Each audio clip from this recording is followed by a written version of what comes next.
ਸਤਿ ਸ਼੍ਰੀ ਅਕਾਲ ਸਾਰਿਆਂ ਨੂੰ। ਪੰਜਾਬ ਕਲਾਸਿਸ ਦੇ ਵਿੱਚ ਤੁਹਾਡਾ ਸਾਰਿਆਂ ਦਾ ਬਹੁਤ-ਬਹੁਤ ਸਵਾਗਤ ਹੈ।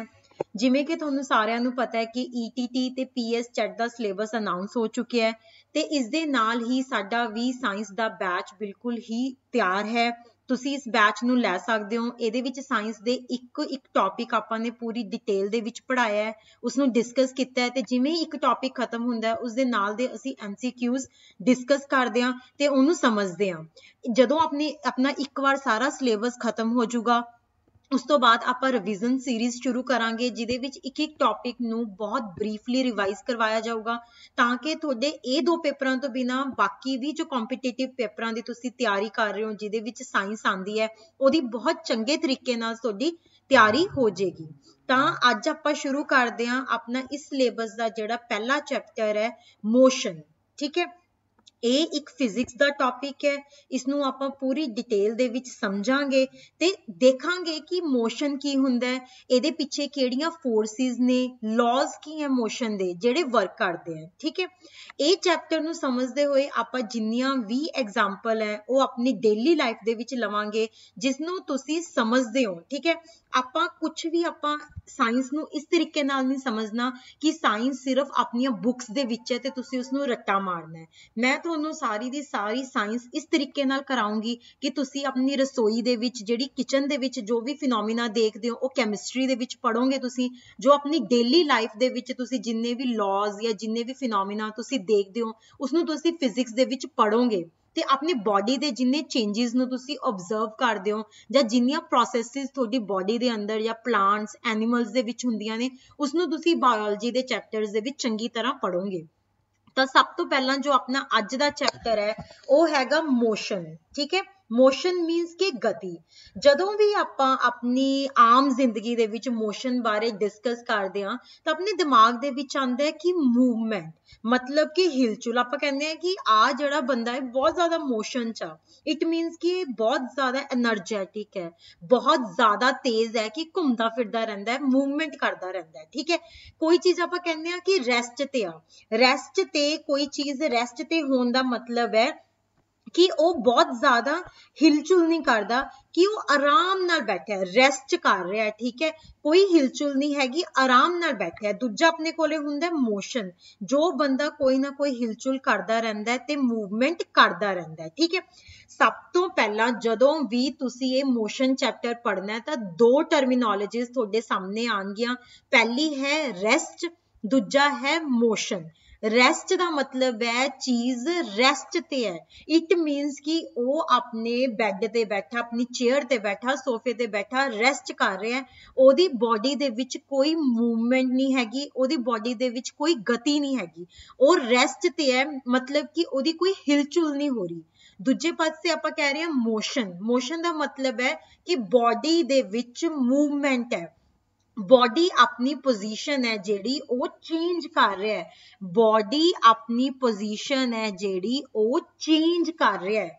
ਜਦੋਂ ਵੀ ਰੈਸਟ ਜਾਂ ਫਿਰ ਮੋਸ਼ਨ ਦੀ ਗੱਲ ਹੋਏਗੀ ਤਾਂ ਸਭ ਤੋਂ ਇੰਪੋਰਟੈਂਟ ਚੀਜ਼ ਜਿਹੜੀ ਆਪਾਂ ਨੂੰ ਦੇਖਣ ਨੂੰ ਮਿਲੂਗੀ ਉਹ ਹੈਗੀ ਪੋਜੀਸ਼ਨ ਆਫ ਆਬਜੈਕਟ। ਜਿਹੜਾ ਰੈਸਟ ਹੈ ਉਹਦੇ ਵਿੱਚ ਪੋਜੀਸ਼ਨ ਚੇਂਜ ਨਹੀਂ ਹੋ ਰਹੀ ਆਬਜੈਕਟ ਦੀ, ਉਹ ਜਿੱਥੇ ਸੀ ਉੱਥੇ ਹੀ ਬੈਠਾ। ਠੀਕ ਹੈ, ਜੇ ਮੈਂ ਹੁਣ ਆਪਣੇ ਸੋਫੇ ਤੇ ਬੈਠੀ ਹਾਂ ਤਾਂ ਮੈਂ 2 ਘੰਟਿਆਂ ਬਾਅਦ ਵੀ ਆਪਣੇ ਸੋਫੇ ਤੇ ਬੈਠੀ ਹਾਂ, 4 ਘੰਟੇ ਬਾਅਦ ਵੀ ਆਪਣੇ ਸੋਫੇ ਤੇ ਹਾਂ ਤੇ ਰਾਤ ਤੱਕ ਵੀ ਮੈਂ ਆਪਣੇ ਸੋਫੇ ਤੇ ਬੈਠੀ ਹਾਂ ਤਾਂ ਮੈਂ ਰੈਸਟ ਤੇ ਹਾਂ। ਠੀਕ ਹੈ, ਅਗਰ ਮੈਂ ਹੁਣ ਸੋਫੇ ਤੇ ਹਾਂ, ਕਦੇ ਮੈਂ ਰਸੋਈ 'ਚ ਚਲੀ ਗਈ, ਕਦੇ ਮੈਂ ਕਮਰੇ 'ਚ ਚਲੀ ਗਈ, ਠੀਕ ਹੈ, ਕਦੇ ਮੈਂ ਬਾਹਰ ਆਪਣੇ ਘਰ ਤੋਂ ਬਾਹਰ ਚਲੀ ਗਈ ਤਾਂ ਮੈਂ ਮੋਸ਼ਨ ਤੇ ਹਾਂ। ਮੇਰੀ ਆਬਜੈਕਟ ਦੀ ਯਾਨੀ ਆਬਜੈਕਟ ਮੈਂ ਆ, ਮੇਰੀ ਪੋਜੀਸ਼ਨ ਚੇਂਜ ਹੋ ਰਹੀ ਹੈ ਟਾਈਮ ਟੂ ਟਾਈਮ। ਸਮਝ ਆਈ? ਰੈਸਟ ਦਾ ਮਤਲਬ ਹੈ ਕਿ ਉਹਦੀ ਪੋਜੀਸ਼ਨ ਚੇਂਜ ਨਹੀਂ ਹੋ ਰਹੀ। ਮੋਸ਼ਨ ਦਾ ਮਤਲਬ ਹੈ ਕਿ ਆਬਜੈਕਟ ਜਾਂ ਫਿਰ ਬਾਡੀ ਦੀ ਜਿਹੜੀ ਪੋਜੀਸ਼ਨ ਹੈ ਉਹ ਚੇਂਜ ਹੋ ਰਹੀ ਹੈ। ਸਮਝ ਆਈ? ਠੀਕ ਹੈ, ਹੁਣ ਜਦੋਂ ਤੁਸੀਂ ਪੋਜੀਸ਼ਨ ਚੇਂਜ ਕਰਨ ਦੀ ਗੱਲ ਕਰ ਰਹੇ ਹੋ ਤਾਂ ਇੱਕ ਰੈਫਰੈਂਸ ਪੁਆਇੰਟ ਹੋਣਾ ਬਹੁਤ ਜ਼ਰੂਰੀ ਹੈ। ਠੀਕ ਹੈ, ਜਿਵੇਂ ਮੈਂ ਇੱਥੇ ਕਿਹਾ ਕਿ ਮੈਂ ਆਪਣੇ ਸੋਫੇ ਤੇ ਬੈਠੀ ਰੈਸਟ ਕਰ ਰਹੀ ਹਾਂ। ਠੀਕ ਹੈ, ਜੇ ਮੈਂ ਰਸੋਈ ਦੇ ਵਿੱਚ ਜਾਂਦੀ ਹਾਂ ਇਟ ਮੀਨਸ ਕਿ ਮੈਂ ਆਪਣੇ ਡਰਾਇੰਗ ਰੂਮ ਤੋਂ ਉੱਠ ਕੇ ਮੈਂ ਆਪਣੀ ਰਸੋਈ ਦੇ ਵਿੱਚ ਗਈ ਹਾਂ ਤਾਂ ਮੈਂ ਆਪਣਾ ਮੋਸ਼ਨ ਮੰਨਿਆ। ਠੀਕ ਹੈ, ਜੇ ਮੈਂ ਕਹਾਂ ਕਿ ਮੈਂ ਜਿਹੜਾ ਰੈਸਟ ਹੈ ਉਹ ਆਪਣੇ ਕਮਰੇ ਦੇ ਵਿੱਚ ਕਰ ਰਹੀ ਸੀ, ਠੀਕ ਹੈ, ਜੇ ਮੈਂ ਕਮਰੇ ਦੇ ਵਿੱਚ ਰੈਸਟ ਕਰ ਰਹੀ ਹਾਂ ਆਪਣੇ ਬੈੱਡ ਤੇ ਬੈਠ ਕੇ, ਤਾਂ ਮੈਂ ਜਦੋਂ ਕਮਰੇ ਤੋਂ ਰਸੋਈ 'ਚ ਜਾਊਂਗੀ ਜਾਂ ਕਮਰੇ ਤੋਂ ਡਰਾਇੰਗ ਰੂਮ ਦੇ ਵਿੱਚ ਜਾਊਂਗੀ ਤਾਂ ਉਹ ਮੇਰਾ ਮੋਸ਼ਨ ਹੈ, ਉਹ ਮੇਰੀ ਮੂਵਮੈਂਟ ਹੈ। ਜਦੋਂ ਜੇ ਮੈਂ ਕਮਰੇ ਦੇ ਵਿੱਚ ਬੈਠੀ ਹਾਂ ਤੇ ਬੈੱਡ ਤੇ ਬੈਠੀ ਹਾਂ, ਬੈੱਡ ਤੇ ਹੀ ਬੈਠੀ ਅਗਰ ਮੈਂ ਸਾਰਾ ਕੁਝ ਦੇਖੀ ਜਾ ਰਹੀ ਹਾਂ, ਸਿਰਫ ਆਪਣੇ ਅੱਖਾਂ ਘੁਮਾਈ ਜਾ ਰਹੀ ਹਾਂ, ਤਾਂ ਉਹ ਰੈਸਟ ਹੈ, ਮੋਸ਼ਨ ਨਹੀਂ ਹੈ, ਕਿਉਂਕਿ ਮੇਰੀ ਪੋਜੀਸ਼ਨ ਚੇਂਜ ਨਹੀਂ ਹੋ ਰਹੀ। ਠੀਕ ਹੈ, ਜਦੋਂ ਵੀ ਤੁਸੀਂ ਪੋਜੀਸ਼ਨ ਬਾਰੇ ਦੱਸਣਾ ਹੈ ਤਾਂ ਇੱਕ ਰੈਫਰੈਂਸ ਪੁਆਇੰਟ ਹੋਣਾ ਬਹੁਤ ਜ਼ਰੂਰੀ ਹੈ। ਇਸ ਰੈਫਰੈਂਸ ਪੁਆਇੰਟ ਬਾਰੇ ਮੈਂ ਹੋਰ ਵੀ ਡਿਟੇਲ ਦੇ ਵਿੱਚ ਡਿਸਕਸ ਕਰੂੰਗੀ, ਹੋਰ ਜ਼ਿਆਦਾ ਐਗਜ਼ਾਮਪਲ ਦੇ ਕੇ, ਬਟ ਇੱਥੇ ਇੱਕ ਛੋਟੀ ਜਿਹੀ ਐਗਜ਼ਾਮਪਲ ਹੈ। ਜੇ ਤੁਸੀਂ ਆਪਣੇ ਕਮਰੇ ਦੇ ਵਿੱਚ ਬੈਠੇ ਹੋ ਤਾਂ ਮੂਵਮੈਂਟ ਹੈ ਜਿਹੜੀ ਤੁਸੀਂ ਆਪਣੇ ਕਮਰੇ ਤੋਂ ਆਬਜ਼ਰਵ ਕਰੋਗੇ ਕਿ ਮੈਂ ਕਮਰੇ ਤੋਂ ਰਸੋਈ 'ਚ ਗਈ, ਕਮਰੇ ਤੋਂ ਸਟੋਰ 'ਚ ਗਈ, ਕਮਰੇ ਤੋਂ ਡਰਾਇੰਗ ਰੂਮ 'ਚ ਗਈ। ਜੇ ਮੈਂ ਡਰਾਇੰਗ ਰੂਮ 'ਚ ਬੈਠੀ ਹਾਂ ਤਾਂ ਜਿਹੜਾ ਮੇਰਾ ਮੋਸ਼ਨ ਹੈ ਜਾਂ ਜਿਹੜੀ ਮੇਰੀ ਪੋਜੀਸ਼ਨ ਬਦਲ ਰਹੀ ਹੈ ਉਹ ਮੇਰੇ ਸੋਫੇ ਤੋਂ ਬਦਲ ਰਹੀ ਹੈ ਕਿ ਮੈਂ ਡਰਾਇੰਗ ਰੂਮ ਤੋਂ ਰਸੋਈ 'ਚ ਗਈ, ਡਰਾਇੰਗ ਰੂਮ ਤੋਂ ਸਟੋਰ ਰੂਮ 'ਚ ਗਈ ਜਾਂ ਡਰਾਇੰਗ ਰੂਮ ਤੋਂ ਕਮਰੇ 'ਚ ਗਈ। ਠੀਕ ਹੈ, ਤਾਂ ਜਦੋਂ ਵੀ ਮੋਸ਼ਨ ਜਾਂ ਰੈਸਟ ਦੱਸਣਾ ਹੈ ਤਾਂ ਦੋ ਚੀਜ਼ਾਂ ਸਭ ਤੋਂ ਜ਼ਿਆਦਾ ਜ਼ਰੂਰੀ ਨੇ, ਪੋਜੀਸ਼ਨ ਚੇਂਜ ਹੋਣਾ, ਆਬਜੈਕਟ ਦੀ ਪੋਜੀਸ਼ਨ ਚੇਂਜ ਹੋਣਾ। ਜੇ ਆਬਜੈਕਟ ਦੀ ਪੋਜੀਸ਼ਨ ਚੇਂਜ ਹੋ ਰਹੀ ਹੈ ਤਾਂ ਉਹ ਮੋਸ਼ਨ ਦੇ ਵਿੱਚ ਹੈ, ਜੇ ਆਬਜੈਕਟ ਦੀ ਪੋਜੀਸ਼ਨ ਚੇਂਜ ਨਹੀਂ ਹੋ ਰਹੀ ਤਾਂ ਉਹ ਰੈਸਟ ਵਿੱਚ ਹੈ। ਦੂਜੀ ਗੱਲ, ਪੋਜੀਸ਼ਨ ਕਿਸ ਤਰੀਕੇ ਨਾਲ ਦੇਖੀ ਜਾਊਗੀ, ਉਹ ਹੈ ਉਹਦੇ ਰੈਫਰੈਂਸ ਪੁਆਇੰਟ ਨਾਲ। ਠੀਕ ਹੈ, ਕਿ ਕਿਹੜਾ ਪੁਆਇੰਟ ਤੁਸੀਂ ਫਿਕਸ ਕੀਤਾ ਹੈ, ਉਹਦੇ ਵਿਦ ਰਿਸਪੈਕਟ ਉਹ ਬੋਡੀ ਦੇ ਵਿੱਚ ਮੂਵਮੈਂਟ 'ਚ ਕੋਈ ਚੇਂਜ ਆਇਆ ਕਿ ਨਹੀਂ ਆਇਆ। ਜੇ ਬੈੱਡ ਮੇਰਾ ਰੈਫਰੈਂਸ ਪੁਆਇੰਟ ਹੈ ਕਿ ਮੈਂ ਬੈੱਡ ਤੋਂ ਕਿਤੇ ਹਿਲਜੁਲ ਕੀਤੀ ਹੈ, ਬੈੱਡ ਤੋਂ ਉੱਤਰ ਕੇ ਕਿਤੇ ਗਈ ਹਾਂ, ਮੇਰੀ ਪੋਜੀਸ਼ਨ ਚੇਂਜ ਹੋਈ ਹੈ ਕਿ ਨਹੀਂ ਹੋਈ। ਸਮਝ ਆਈ? ਜਦੋਂ ਵੀ ਕਿਸੇ ਚੀਜ਼ ਨੂੰ ਰੈਸਟ ਜਾਂ ਫਿਰ ਮੋਸ਼ਨ ਕਹਿਣਾ ਹੈ, ਪਹਿਲੀ ਇੰਪੋਰਟੈਂਟ ਗੱਲ ਕਿ ਉਹਦੀ ਪੋਜੀਸ਼ਨ ਦੇ ਵਿੱਚ ਚੇਂਜ ਆਉਣਾ ਚਾਹੀਦਾ ਹੈ। ਸਮਝ ਆਈ? ਉਹਦੀ ਸਥਿਤੀ ਦੇ ਵਿੱਚ ਚੇਂਜ ਆਉਣਾ ਚਾਹੀਦਾ ਹੈ ਕਿ ਉਹ ਕੋਈ ਹਿਲਚੁਲ ਕਰ ਰਿਹਾ ਜਾਂ ਨਹੀਂ ਕਰ ਰਿਹਾ। ਦੂਜੀ ਗੱਲ, ਉਹ ਜਿਹੜਾ ਵਸਤੂ ਹੈ ਜਾਂ ਆਬਜੈਕਟ ਹੈ ਜਾਂ ਬੋਡੀ ਹੈ, ਉਹਦਾ ਕੋਈ ਨਾ ਕੋਈ ਰੈਫਰੈਂਸ ਪੁਆਇੰਟ ਹੋਣਾ ਚਾਹੀਦਾ ਹੈ, ਕੋਈ ਨਾ ਕੋਈ ਓਰੀਜਨ ਹੋਣਾ ਚਾਹੀਦਾ ਹੈ, ਕੋਈ ਸੰਦਰਭ ਬਿੰਦੂ ਹੋਣਾ ਚਾਹੀਦਾ ਹੈ ਜਿਹਦੇ ਵਿਦ ਰਿਸਪੈਕਟ ਤੁਸੀਂ ਗੱਲ ਕਰੋਗੇ ਕਿ ਉਹ ਬੋਡੀ ਮੂਵ ਕਰ ਰਹੀ ਹੈ ਕਿ ਨਹੀਂ। ਸਮਝ ਆ ਗਈ? ਪੋਜੀਸ਼ਨ ਤੇ ਰੈਫਰੈਂਸ ਪੁਆਇੰਟ। ਹੁਣ ਦੂਜੀ ਗੱਲ, ਹੁਣ ਤੁਸੀਂ ਦੇਖੋ ਕਿ ਤੁਸੀਂ ਮੇਰੀ ਕਲਾਸ ਸੁਣ ਰਹੇ ਹੋ ਆਪਣੇ ਕਮਰੇ ਦੇ ਵਿੱਚ ਬਹਿ ਕੇ, ਆਪਣੇ ਸੋਫੇ ਦੇ ਵਿੱਚ ਉੱਪਰ ਬਹਿ ਕੇ, ਜਾਂ ਫਿਰ ਤੁਸੀਂ ਇੱਕ ਟੇਬਲ ਚੇਅਰ ਦੇ ਉੱਤੇ ਬਹਿ ਕੇ ਤੁਸੀਂ ਇਹ ਕਲਾਸ ਨੂੰ ਸੁਣ ਰਹੇ ਹੋ। ਤਾਂ ਤੁਹਾਡੇ ਅਕੋਰਡਿੰਗ ਤੁਸੀਂ ਰੈਸਟ ਤੇ ਬੈਠੇ ਹੋ, ਮਤਲਬ ਕਿ ਤੁਹਾਡੀ ਬੋਡੀ ਦੇ ਵਿੱਚ ਤੁਹਾਡੀ ਮੂਵਮੈਂਟ ਨਹੀਂ, ਤੁਸੀਂ ਹਿਲਚੁਲ ਕਰਕੇ ਮੇਰੀ ਕਲਾਸ ਨਹੀਂ ਸੁਣ ਰਹੇ। ਤੁਸੀਂ ਆਰਾਮ ਨਾਲ ਇੱਕ ਪੋਜੀਸ਼ਨ ਲੱਭੀ ਹੈ, ਆਪਣਾ ਕਮਰਾ ਦੇਖਿਆ ਜਾਂ ਫਿਰ ਆਪਣਾ ਤੁਸੀਂ ਟੇਬਲ ਚੇਅਰ ਦੇਖਿਆ, ਸਟੱਡੀ ਰੂਮ ਦੇਖਿਆ, ਉੱਥੇ ਬਹਿ ਕੇ ਤੁਸੀਂ ਆਰਾਮ ਨਾਲ ਮੇਰੀ ਕਲਾਸ ਸੁਣ ਰਹੇ ਹੋ ਤੇ ਸਮਝ ਰਹੇ ਹੋ। ਤੁਹਾਡੇ ਅਕੋਰਡਿੰਗ ਤੁਸੀਂ ਰੈਸਟ ਤੇ ਬੈਠੇ ਹੋ। ਠੀਕ ਹੈ, ਲੇਕਿਨ ਸਮਝ ਲਓ ਤੁਸੀਂ ਧਰਤੀ ਤੇ ਹੋ, ਕੋਈ ਬੰਦਾ ਬੈਠਾ ਹੈ, ਤੁਹਾਡਾ ਕੋਈ ਦੋਸਤ ਹੈ, ਉਹ ਗਲਤੀ ਨਾਲ ਮਾਰਸ ਤੇ ਪਹੁੰਚ ਗਿਆ। ਠੀਕ ਹੈ, ਕਿਸੇ ਹੋਰ ਪਲੈਨਟ ਤੇ ਪਹੁੰਚ ਗਿਆ। ਉਹ ਉਸ ਪਲੈਨਟ ਤੇ ਬੈਠਾ ਟੈਲੀਸਕੋਪ ਲਗਾ ਕੇ ਤੁਹਾਨੂੰ ਦੇਖ ਰਿਹਾ। ਉਹਨੂੰ ਲੱਗੂਗਾ ਕਿ ਤੁਸੀਂ ਤਾਂ ਲਗਾਤਾਰ ਮੂਵ ਕਰੀ ਜਾ ਰਹੇ ਹੋ, ਧਰਤੀ ਵੀ ਘੁੰਮ ਰਹੀ ਹੈ, ਧਰਤੀ ਦੇ ਨਾਲ ਨਾਲ ਉਹਨੂੰ ਤੁਸੀਂ ਵੀ ਘੁੰਮਦੇ ਦਿਖੋਗੇ। ਸਮਝ ਆਈ? ਤਾਂ ਤੁਹਾਡੇ ਅਕੋਰਡਿੰਗ ਤੁਸੀਂ ਰੈਸਟ ਤੇ ਹੋ। ਠੀਕ ਹੈ, ਕਿਉਂਕਿ ਤੁਹਾਡਾ ਰੈਫਰੈਂਸ ਪੁਆਇੰਟ ਅਲੱਗ ਹੈ, ਤੁਹਾਡਾ ਰੈਫਰੈਂਸ ਪੁਆਇੰਟ ਹੈ ਤੁਹਾਡਾ ਕਮਰਾ, ਜਿਹਦੇ ਅਕੋਰਡਿੰਗ ਤੁਸੀਂ ਰੈਸਟ ਤੇ ਹੋ। ਲੇਕਿਨ ਜਿਹੜਾ ਉਹ ਬੰਦਾ ਬੈਠਾ ਦੂਜੇ ਪਲੈਨਟ ਦੇ ਉੱਤੇ, ਉਹਦੇ ਅਕੋਰਡਿੰਗ ਤੁਸੀਂ ਮੋਸ਼ਨ ਦੇ ਵਿੱਚੋਂ, ਕਿਉਂਕਿ ਉਹ ਤੁਹਾਨੂੰ ਕਿਸੇ ਹੋਰ ਰੈਫਰੈਂਸ ਪੁਆਇੰਟ ਤੋਂ ਆਬਜ਼ਰਵ ਕਰ ਰਿਹਾ। ਠੀਕ ਹੈ, ਜਾਂ ਫਿਰ ਕਹੀਏ ਆਪਾਂ ਉਹ ਤੁਹਾਨੂੰ ਕਿਸੇ ਹੋਰ ਫਰੇਮ ਤੋਂ ਆਬਜ਼ਰਵ ਕਰ ਰਿਹਾ। ਠੀਕ ਹੈ, ਉਹ ਤੁਹਾਨੂੰ ਕਿਸੇ ਹੋਰ ਫਰੇਮ ਤੋਂ ਆਬਜ਼ਰਵ ਕਰ ਰਿਹਾ। ਤਾਂ ਫਰੇਮ ਆਫ ਰੈਫਰੈਂਸ ਦੇਖਣਾ ਵੀ ਬਹੁਤ ਜ਼ਰੂਰੀ ਹੈ। ਕੀ ਜ਼ਰੂਰੀ ਹੈ? ਫਰੇਮ ਆਫ ਰੈਫਰੈਂਸ ਦੇਖਣਾ ਵੀ ਬਹੁਤ ਜ਼ਿਆਦਾ ਜ਼ਰੂਰੀ ਹੈ। ਫਰੇਮ ਆਫ ਰੈਫਰੈਂਸ ਕਿ ਤੁਸੀਂ ਕਿਸੇ ਚੀਜ਼ ਨੂੰ ਕਿੱਥੋਂ ਆਬਜ਼ਰਵ ਕਰ ਰਹੇ ਹੋ। ਠੀਕ ਹੈ, ਹੁਣ ਇਹਦੀ ਇੱਕ ਛੋਟੀ ਜਿਹੀ ਸਿੱਧੀ ਜਿਹੀ ਐਗਜ਼ਾਮਪਲ ਹੈ। ਤੁਸੀਂ ਬੱਸ ਦੇ ਵਿੱਚ ਬੈਠੇ ਹੋ, ਠੀਕ ਹੈ, ਬੱਸ ਚੱਲ ਰਹੀ ਹੈ। ਜੋ ਬੰਦਾ ਬੱਸ ਦੇ ਵਿੱਚ ਤੁਹਾਡੀ ਸੀਟ ਦੇ ਨਾਲ ਬੈਠਾ ਹੈ, ਤੁਹਾਨੂੰ ਲੱਗੂਗਾ ਕਿ ਉਹ ਰੈਸਟ ਤੇ ਹੈ, ਕਿਉਂਕਿ ਤੁਸੀਂ ਵੀ ਰੈਸਟ ਤੇ ਹੋ, ਉਹ ਵੀ ਤੁਹਾਨੂੰ ਰੈਸਟ ਤੇ ਲੱਗੂਗਾ। ਲੇਕਿਨ ਤੁਹਾਡੇ ਕੋਲੋਂ ਦੀ ਕੋਈ ਹੋਰ ਬੱਸ ਲੰਘਦੀ ਹੈ ਜਾਂ ਫਿਰ ਕੋਈ ਬੰਦਾ ਜਿਹੜਾ ਬਾਹਰ ਸੜਕ ਤੇ ਖੜਿਆ ਹੈ, ਜੋ ਉਸ ਬੱਸ ਨੂੰ ਆਬਜ਼ਰਵ ਕਰ ਰਿਹਾ ਹੈ, ਉਹਦੇ ਅਕੋਰਡਿੰਗ ਜਿਹੜੀ ਬੱਸ ਹੈ ਤੇ ਤੁਸੀਂ ਦੋਨੋਂ ਹੀ ਬਹੁਤ ਤੇਜ਼ ਸਪੀਡ ਨਾਲ ਮੂਵ ਕਰ ਰਹੇ ਹੋ। ਤਾਂ ਫਰਕ ਕਿੱਥੇ ਪੈ ਗਿਆ? एक रेफरेंस पॉइंट का, ठीक है। फ्रेम ऑफ रेफरेंस का फर्क पै गया, फ्रेम ऑफ रेफरेंस का।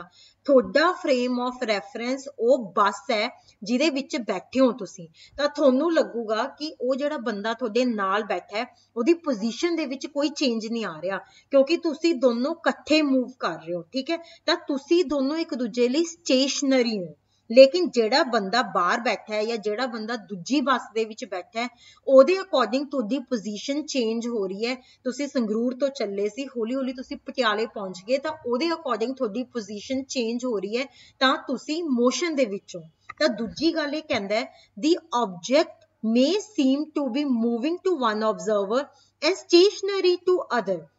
ਤਾਂ ਹੋ ਸਕਦਾ ਹੈ ਜਿਹੜੀ ਵਸਤੂ ਹੈ ਉਹ ਕਿਸੇ ਇੱਕ ਦੇ ਅਕੋਰਡਿੰਗ ਤਾਂ ਸਥਿਰ ਹੈ, ਪਰ ਦੂਜੇ ਦੇ ਅਕੋਰਡਿੰਗ ਉਹ ਮੂਵ ਕਰ ਰਹੀ ਹੈ। समझ आई? जिवें जेड़ा बंदा बस दे अंदर बैठा है ओदे अकॉर्डिंग सारे पैसेंजर स्टेशनरी ने, मतलब के स्थिर ने, ओह अपनी पोजीशन नहीं बदल रहे। लेकिन जेड़ा बंदा दूजी बस च बैठा है या जेड़ा बंदा बाहर खड़े है ओदे अकॉर्डिंग तुसी मूविंग हो, ओदे अकॉर्डिंग थोड़ी पोजीशन है जिहड़ी ओह बदल रही है। ਤਾਂ ਇਸ ਸਲਾਈਡ ਤੇ ਮੋਸ਼ਨ ਚੈਪਟਰ ਸ਼ੁਰੂ ਕਰਨ ਤੋਂ ਪਹਿਲਾਂ ਦੋ ਚੀਜ਼ਾਂ ਮੇਰੇ ਦਿਮਾਗ 'ਚ ਹੋਣੀਆਂ ਚਾਹੀਦੀਆਂ ਨੇ ਕਿ ਕੀ ਉਹ ਜਿਹੜੀ ਵਸਤੂ ਹੈ ਉਹਦੀ ਪੋਜੀਸ਼ਨ ਚੇਂਜ ਹੋ ਰਹੀ ਹੈ, ਪੋਜੀਸ਼ਨ ਕਿਹਦੇ ਵਿਦ ਰਿਸਪੈਕਟ ਚੇਂਜ ਹੋ ਰਹੀ ਹੈ, reference point they with respect ओदी पोजीशन चेंज हो रही है कि नहीं हो रही। अगर पोजीशन चेंज हो रही है तो मोशन है, अगर पोजीशन नहीं चेंज हो रही तो वह रेस्ट ते है। चीज समझ आ गई थोनू? जिथे भी कोई डाउट आ रहा, कोई गल नहीं समझ आ रही, चाहे वो छोटी तो छोटी चीज आ, तुसी कमेंट सेक्शन दे विच पूछना है ते चंगी तरह अपने डाउट क्लीयर करने हैं। ते जिन्नियां भी एग्जाम्पल ने वो सारे दियां सारियां अपने आले दुआले अपने डेली दी लाइफ दे विचों चकनियां ने, ताकि आपां साइंस नू अपनी रोजमर्रा दी जिंदगी दे विच अप्लाई करना है, ना कि जबरदस्ती ठोसना। ठीक है, ਆਪਾਂ ਉਹਦੇ ਉੱਤੇ ਅਪਲਾਈ ਕਰਨਾ ਤੇ ਉਹਦੇ ਵਿੱਚੋਂ ਹੀ ਐਗਜ਼ਾਮਪਲ ਚੱਕਣੀਆਂ ਨੇ। ਚਲੋ ਜੀ ਅੱਗੇ ਵਧਦੇ ਹਾਂ। ਇਹ ਇੱਕ ਐਗਜ਼ਾਮਪਲ ਦਿੰਦਾ ਕਿ ਇੱਕ ਬੱਸ ਦੇ ਅੰਦਰ ਇੱਕ ਯਾਤਰੀ ਦੂਜੇ ਯਾਤਰੀਆਂ ਨੂੰ ਆਰਾਮ ਵਿੱਚ ਦੇਖਦਾ ਹੈ, ਰੈਸਟ ਵਿੱਚ ਦੇਖਦਾ ਹੈ, ਜਦਕਿ ਬੱਸ ਦੇ ਬਾਹਰ ਜਿਹੜਾ ਇੱਕ ਬੰਦਾ ਬੈਠਿਆ ਉਸਦੇ ਅਕੋਰਡਿੰਗ ਜਿਹੜੇ ਯਾਤਰੀ ਨੇ ਉਹ ਗਤੀ ਦੇ ਵਿੱਚ ਦੇਖਦਾ ਹੈ। ਠੀਕ ਹੈ, a passenger inside a bus sees the other passengers to be at rest। ठीक है, ਜਿਹੜਾ ਬੰਦਾ ਬੱਸ ਦੇ ਅੰਦਰ ਬੈਠਾ ਹੈ ਉਹ ਸਾਰੇ ਪੈਸੇਂਜਰਸ ਨੂੰ, ਸਾਰੇ ਯਾਤਰੀਆਂ ਨੂੰ ਰੈਸਟ ਦੇ ਵਿੱਚ ਦੇਖਦਾ, ਉਹਨੂੰ ਲੱਗ ਰਿਹਾ ਵੀ ਸਾਰੇ ਆਰਾਮ ਕਰ ਰਹੇ ਨੇ, ਸਾਰੇ ਬੱਸ 'ਚ ਬੈਠੇ ਨੇ। ਪਰ ਜਿਹੜਾ ਕੋਈ ਆਬਜ਼ਰਵਰ ਬਾਹਰ ਖੜਾ ਹੈ, ਕੋਈ ਤੇਜ਼ੀ ਨਾਲ ਦੂਜੀ ਬੱਸ ਦੇ ਵਿੱਚ ਬੈਠਾ ਹੈ, ਜਾਂ ਜਿਹੜਾ ਬੰਦਾ ਬੱਸ ਲੈਣ ਨੂੰ ਫੜ ਰਿਹਾ, ਮਤਲਬ ਬੱਸ ਫੜਨ ਲਈ ਖੜਾ ਉੱਥੇ, ਉਹਦੇ ਅਕੋਰਡਿੰਗ ਸਾਰੇ ਪੈਸੇਂਜਰ ਮੋਸ਼ਨ ਦੇ ਵਿੱਚ ਨੇ। ਸਮਝ ਆਈ? ਉਹਦੇ ਅਕੋਰਡਿੰਗ ਸਾਰੇ ਪੈਸੇਂਜਰ ਹੈ ਜਿਹੜੇ ਉਹ ਗਤੀ ਦੇ ਵਿੱਚ ਨੇ ਤੇ ਆਪਣੀ ਜਿਹੜੀ ਪੋਜੀਸ਼ਨ ਹੈ ਉਹ ਬਦਲ ਰਹੇ ਨੇ। ਠੀਕ ਹੈ, ਦੂਜੀ ਗੱਲ ਇਹ ਕਹਿੰਦਾ ਕਿ ਕੋਈ ਵੀ ਆਬਜ਼ਰਵੇਸ਼ਨ ਬਣਾਉਣ ਲਈ ਕੋਈ ਰੈਫਰੈਂਸ ਪੁਆਇੰਟ ਜਾਂ ਫਿਰ ਫਰੇਮ ਦੀ ਲੋੜ ਹੁੰਦੀ ਹੈ। ਠੀਕ ਹੈ, ਜਿਵੇਂ ਮੈਂ ਕਿਹਾ ਕਿ ਮੈਂ ਅਗਰ ਧਰਤੀ ਦੇ ਫਰੇਮ ਨਾਲ ਸੋਚੂੰਗੀ ਤਾਂ ਮੈਂ ਰੈਸਟ ਤੇ ਬੈਠੀ ਹਾਂ, ਤੁਹਾਡੀ ਕਲਾਸ ਲੈ ਰਹੀ ਹਾਂ। ਠੀਕ ਹੈ, लेकिन अगर मैं किसी होर प्लैनेट ते बह के देखूंगी तो मेरा फ्रेम चेंज हो गया, तो उहदे अकॉर्डिंग मैं मूव होके तुहाडी क्लास लै रही हाँ ते मेरी बॉडी दे विच कुछ मूवमेंट नहीं। जिहड़ा बंदा बस दे विच बैठा है उहदा फ्रेम ऑफ रेफरेंस वो बस है, जिहदे विच वो सारिਆਂ ਨੂੰ ड्राइवर ਨੂੰ देख रहा, कंडक्टर ਨੂੰ देख रहा ते सारे यात्रियों ਨੂੰ देख रहा ते उहदे फ्रेम दे अकॉर्डिंग सारे रेस्ट ते ने। ਜਿਹੜਾ ਬੰਦਾ ਦੂਜੀ ਬੱਸ ਦੇ ਵਿੱਚ ਬੈਠਾ ਹੈ ਉਹਦਾ ਫਰੇਮ ਉਹ ਦੂਜੀ ਬੱਸ ਹੈ। ਠੀਕ ਹੈ, ਤਾਂ ਉਹ ਉਸ ਪੈਸੇਂਜਰ ਨੂੰ, ਦੂਜੀ ਬੱਸ ਦੇ ਯਾਤਰੀਆਂ ਨੂੰ ਦੂਜੇ ਫਰੇਮ ਦੇ ਵਿੱਚ ਦੇਖੂਗਾ, ਜਿਹਦੀ ਵਜ੍ਹਾ ਤੋਂ ਉਹਨੂੰ ਉਹ ਮੋਸ਼ਨ ਦੇ ਵਿੱਚ ਲੱਗਣਗੇ। ਠੀਕ ਹੈ, all objects must be in the same reference frame। ठीक है, अगर मैं गल करा जे मैं अज बैठी कोई भी चीज नू दसना है कि ये रेस्ट है या मोशन ते है, तो वो बंदे सारे दे सारे धरती ते होने चाहिए ने। ठीक है, मैं किसी होर प्लैनेट दे या मून दी गारंटी नहीं लै सकदी कि उत्थे बैठा बंदे दे अकॉर्डिंग मैं रेस्ट ते होऊंगी या मोशन ते होऊंगी। तां मेरा रेफरेंस फ्रेम सेम होना बहुत ज्यादा जरूरी है। समझ आई? मेरा जेड़ा रेफरेंस फ्रेम है वो सेम होना बहुत जरूरी है जे मैं दसना है कि कोई ऑब्जेक्ट रेस्ट ते सी या फिर कोई ऑब्जेक्ट मोशन ते सी। ठीक है। अगर आप अलग अलग, मैं अर्थ के अकॉर्डिंग गल कर रही हां, कोई मार्स के अकॉर्डिंग गल कर रहा है, कोई सैचुरन के अकॉर्डिंग गल कर रहा है, जे मैं अलग अलग प्लैनेट के अकॉर्डिंग गल करन लगूंगी तो साडी किते भी कोई सहमति नहीं बनूगी। तो जे आप दसना कि कोई चीज़ रेस्ट ते है या कोई चीज़ मोशन च है या कोई बॉडी दे विच कोई बदलाव आ रहे ने या नहीं आ रहे, तो उहदा रेफरेंस फ्रेम सेम होना बहुत ज़्यादा जरूरी है। इन अ वेरी सिमिलर वे कि अगर तुसी दूजे बंदे दी स्टेट ऑफ कंडीशन नू समझना है, तुहानू अपने आप नू उत्थे रखना बहुत ज़्यादा जरूरी है। अगर आप समझना है कि किसी दी गरीबी बारे या किसी दी अमीरी नू अगर तुसी एक्सपीरियंस करना, तो तुसी अगर सेम फ्रेम ते होंगे, तुसी अगर खुद ओहे जी हालत दे विचों कदे निकले होंगे या खुद उस हालत दे विच खड़े होंगे, ताही तुसी वो चीज़ दस सकदे हो, वरना तुसी नहीं दस सकदे। तो सेम इमोशनल स्टेट होनी, सेम रेफरेंस फ्रेम होना बहुत ज्यादा जरूरी है। समझ आ गई? फिर ਉਹੀ ਗੱਲ ਕਰਦਾ ਹੈ। ਹੁਣ देखो कई बार ਇਹ डेफिनेशन आ जाती है या फिर ये MCQ ਦੇ ਵਿੱਚ सवाल पूछ ਲੈਂਦਾ है कि if object is changing its position then it is at rest or motion। ठीक है, तो पढ़ो, if a position of object does not change with time then it is as rest। ਜਿਵੇਂ ਜਿਵੇਂ ਟਾਈਮ ਬਦਲਦਾ ਹੈ, ਜੇ ਉਹਦੀ ਪੋਜੀਸ਼ਨ ਦੇ ਵਿੱਚ ਕੋਈ ਬਦਲਾਅ ਨਹੀਂ ਆਂਦਾ ਤਾਂ ਉਹ ਰੈਸਟ ਤੇ ਹੈ, ਪਰ ਅਗਰ ਉਹਦੀ ਪੋਜੀਸ਼ਨ ਦੇ ਵਿੱਚ ਕੋਈ ਚੇਂਜ ਆ ਜਾਂਦਾ ਹੈ ਤਾਂ ਉਹ ਮੋਸ਼ਨ ਦੇ ਵਿੱਚ ਹੈ। ਠੀਕ ਹੈ, ਜਿਵੇਂ ਜਿਵੇਂ ਟਾਈਮ ਦੀ ਆਪਾਂ ਗੱਲ ਕਰਦੇ ਹਾਂ, ਅਗਰ ਕੋਈ ਵਸਤੂ ਦੀ ਪੋਜੀਸ਼ਨ ਦੇ ਵਿੱਚ ਕੋਈ ਫਰਕ ਨਹੀਂ ਆਂਦਾ ਤਾਂ ਉਹ ਰੈਸਟ ਤੇ ਹੈ। ਅਗਰ ਉਸਦੀ ਪੋਜੀਸ਼ਨ ਦੇ ਵਿੱਚ ਕੋਈ ਬਦਲਾਅ ਆ ਜਾਂਦਾ ਹੈ, इस टाइम वो सोफे ते बैठे है, फिर रसोई च चला गया, कदे वो बाजार चला गया, तां वो मोशन दे विच है। बहुत सीधी जी गल है, साइंस नू कदे भी अपना हवा नहीं बनाना कि ये एक बहुत यह जी चीज़ आ भी जिन्हां नू सानू रट्टा मारना पऊगा, डेफिनेशन याद करनियां पैणगियां, इन्हें सवाल हल करने पैणगे, कदे भी नहीं। साइंस नू हमेशा अपनी डेली लाइफ तो समझो, ਉਹ ਚੋਂ एग्जाम्पल ਚੱਕੋ, ਉਹ ਤੇ अप्लाई करो, ਤਾਂ ਤੁਹਾਨੂੰ कोई प्रॉब्लम नहीं आनी। ਜਦੋਂ ਤੁਸੀਂ ਇੱਕ ਵਾਰ ਸਾਇੰਸ ਨੂੰ डिटेल ਚ पढ़ लिया, ਇਹ ਜਿਹੜੇ ਚੈप्टर ने या फिर टॉपिक ने, रेस्ट हो गया, मोशन, डिस्टेंस, डिस्प्लेसमेंट, ਇਹ ਮੈਂ ਤੁਹਾਨੂੰ ਇੰਨੀ ਜ਼ਿਆਦਾ ਸੌਖੀ ਭਾਸ਼ਾ ਦੇ ਵਿੱਚ ਸਮਝਾਉਂਗੀ ਕਿ ਇਹ ਚਾਹੇ ਤੁਹਾਨੂੰ 12 ਸਾਲਾਂ ਬਾਅਦ 20 ਸਾਲਾਂ ਬਾਅਦ ਵੀ ਕੋਈ ਪੁੱਛ ਲੇ ਤਾਂ ਤੁਹਾਨੂੰ ਪੜ੍ਹਨਾ ਨਾ ਪਵੇ कि रेस्ट की है, मोशन की है। ये कोई यह जी चीज़ नहीं हैगी जिहड़ी तुहानू पढ़नी पऊगी फिर तुसी इसका जवाब दोगे। ये तो यह जी चीज़ है कि जे तुहानू कोई 40 सालों बाद 50 सालों बाद भी पुछदा, तुहानू मिंटों मिंटी इहदा जवाब पता होवे कि बई पुछ की रहा है, क्योंकि इन्नी क ज़्यादा ये सिंपल चीज़ां ने। समझ आई? हुण आपां अगे वधदे हां। फिर ये उही गल कहंदा है कि object can be at rest with respect to one thing and in motion with respect to some other thing। ठीक है, ਇਹਦੇ ਵਿੱਚ ਇਹ ਕਹਿ ਰਿਹਾ ਹੈ ਕਿ ਹੋ ਸਕਦਾ ਹੈ ਇੱਕ ਚੀਜ਼ ਦੇ ਅਕੋਰਡਿੰਗ ਅਸੀਂ ਰੈਸਟ ਦੇ ਵਿੱਚ ਆ, ਜਿਵੇਂ ਕਿ ਅਸੀਂ ਬੱਸ ਦੇ ਵਿੱਚ ਜਦੋਂ ਮੂਵ ਕਰ ਰਹੇ ਸੀ, ਬਟ ਦੂਜਿਆਂ ਦੇ ਅਕੋਰਡਿੰਗ ਅਸੀਂ ਮੋਸ਼ਨ ਦੇ ਵਿੱਚ ਆ। ਠੀਕ ਹੈ, ਦੇਖੋ ਬਹੁਤ ਸੌਖੀ ਭਾਸ਼ਾ ਦੱਸਦੀ ਆ, ਤੁਸੀਂ ਸਾਰਿਆਂ ਨਾਲ ਬਹੁਤ ਖੁਸ਼ੀ ਬਿਹੇਵ ਕਰ ਰਹੇ ਹੋ। ਠੀਕ ਹੈ, खुश रह रहे हो, हैप्पी रह रहे हो, सबनों लगूगा कि तुहाडा स्टेट ऑफ माइंड बहुत स्टेबल है, बहुत रेस्ट आ। ठीक है, एक बंदियां नूं लग रहा है कि एक बंदे दे अकॉर्डिंग तुसी बहुत खुश रहने वाले, बहुत हैप्पीली लिविंग, बहुत स्टेबल माइंड दे बंदे हो। ठीक है, लेकिन जे तुहाडा कोई बहुत ज़्यादा, जो बंदा तुहाडे नाल बहुत टाइम स्पेंड करदा जां तुहाडा कोई बहुत वधिया दोस्त आ, उहनूं पता है कि तुहाडे माइंड दे विच बहुत ज़्यादा कुछ चल रहा है, बहुत भुचाल चल रहा है, बहुत सारे डाउट्स, बहुत सारियां कन्फ्यूजनस ने अपने कैरियर नूं लैके या अपनी फ्यूचर लाइफ नूं लैके,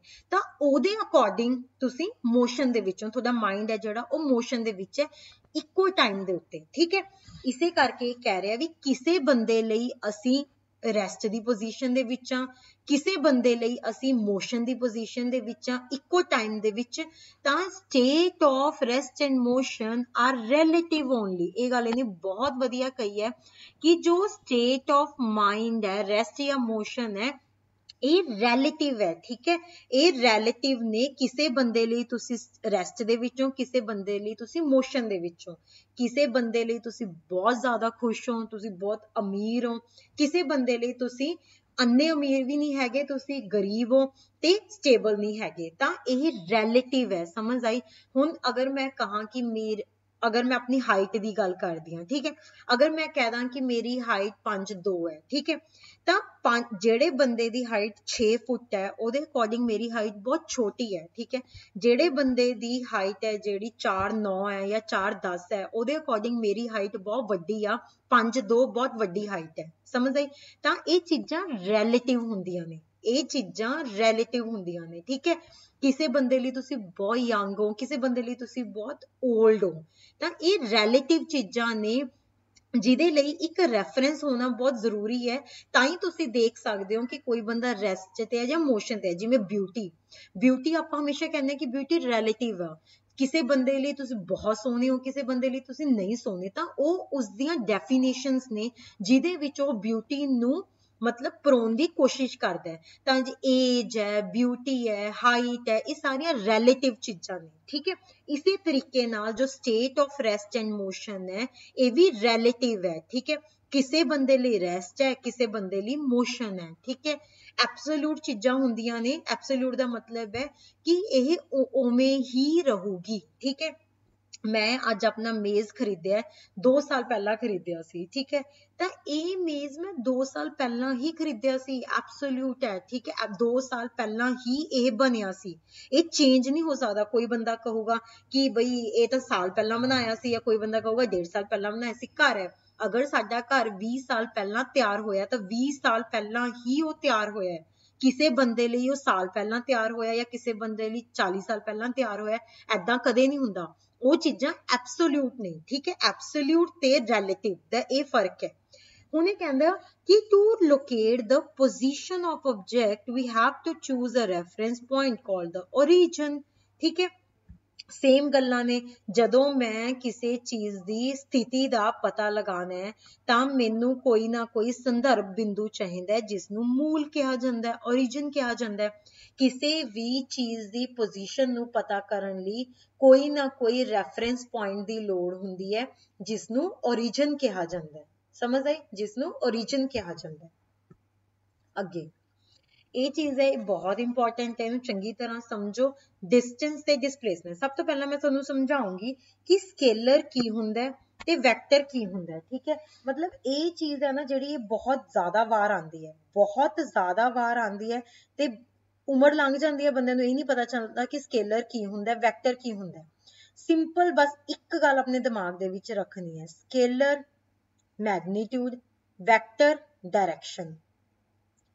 ਜਦੋਂ ਵੀ ਕਿਸੇ ਚੀਜ਼ ਦੀ ਡਾਇਰੈਕਸ਼ਨ ਦਾ ਵੀ ਪਤਾ ਲਗਾਉਣਾ ਹੈ ਤਾਂ ਉਹ ਕੁਆਂਟੀਟੀ ਹਮੇਸ਼ਾ ਵੈਕਟਰ ਹੈ। ਸਮਝ ਆਈ?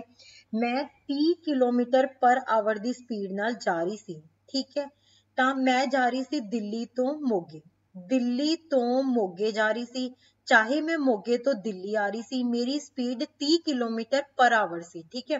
ਤਾਂ ਜਿਹੜਾ 30 ਕਿਲੋਮੀਟਰ ਪਰ ਆਵਰ ਹੈ ਇਹ ਇੱਕ ਸਕੇਲਰ ਕੁਆਂਟੀਟੀ ਹੈ। ਸਮਝ ਆ ਗਈ?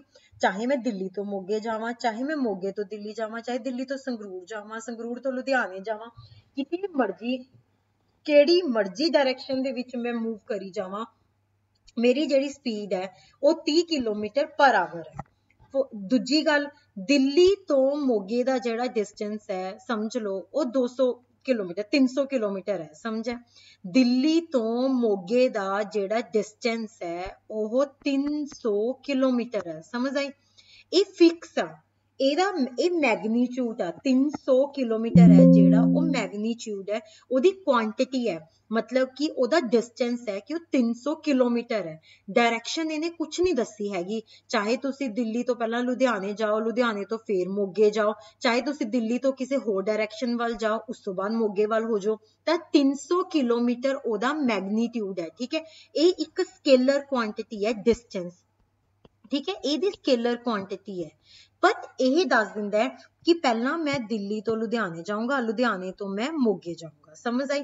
ਇਹਨੇ ਡਾਇਰੈਕਸ਼ਨ ਦੀ ਗੱਲ ਕਰਤੀ, ਇਹਨੇ ਨਾਲ ਨਾਲ ਡਾਇਰੈਕਸ਼ਨਸ ਦੀ ਵੀ ਗੱਲ ਕਰਤੀ ਕਿ ਮੈਂ ਸ਼ਾਰਟੈਸਟ ਰਸਤੇ ਤੇ ਜਾਣਾ ਹੈ, ਪਹਿਲਾਂ ਮੈਂ ਦਿੱਲੀ ਤੋਂ ਲੁਧਿਆਣੇ ਜਾਊਂਗਾ, ਲੁਧਿਆਣੇ ਤੋਂ ਮੈਂ ਮੋਗੇ ਜਾਊਂਗਾ, ਠੀਕ ਹੈ, ਸਿੱਧਾ ਇੱਕੋ ਹੀ ਲੈਚ ਜਾਊਂਗਾ। ਤਾਂ ਇਹ ਕਹਿ ਰਿਹਾ ਕਿ +300 ਕਿਲੋਮੀਟਰ, ਮਤਲਬ ਕਿ ਡਿਸਟੈਂਸ ਹੈ ਜਿਹੜਾ +30 ਕਿਲੋਮੀਟਰ ਪਰ ਆਵਰ ਹੈ।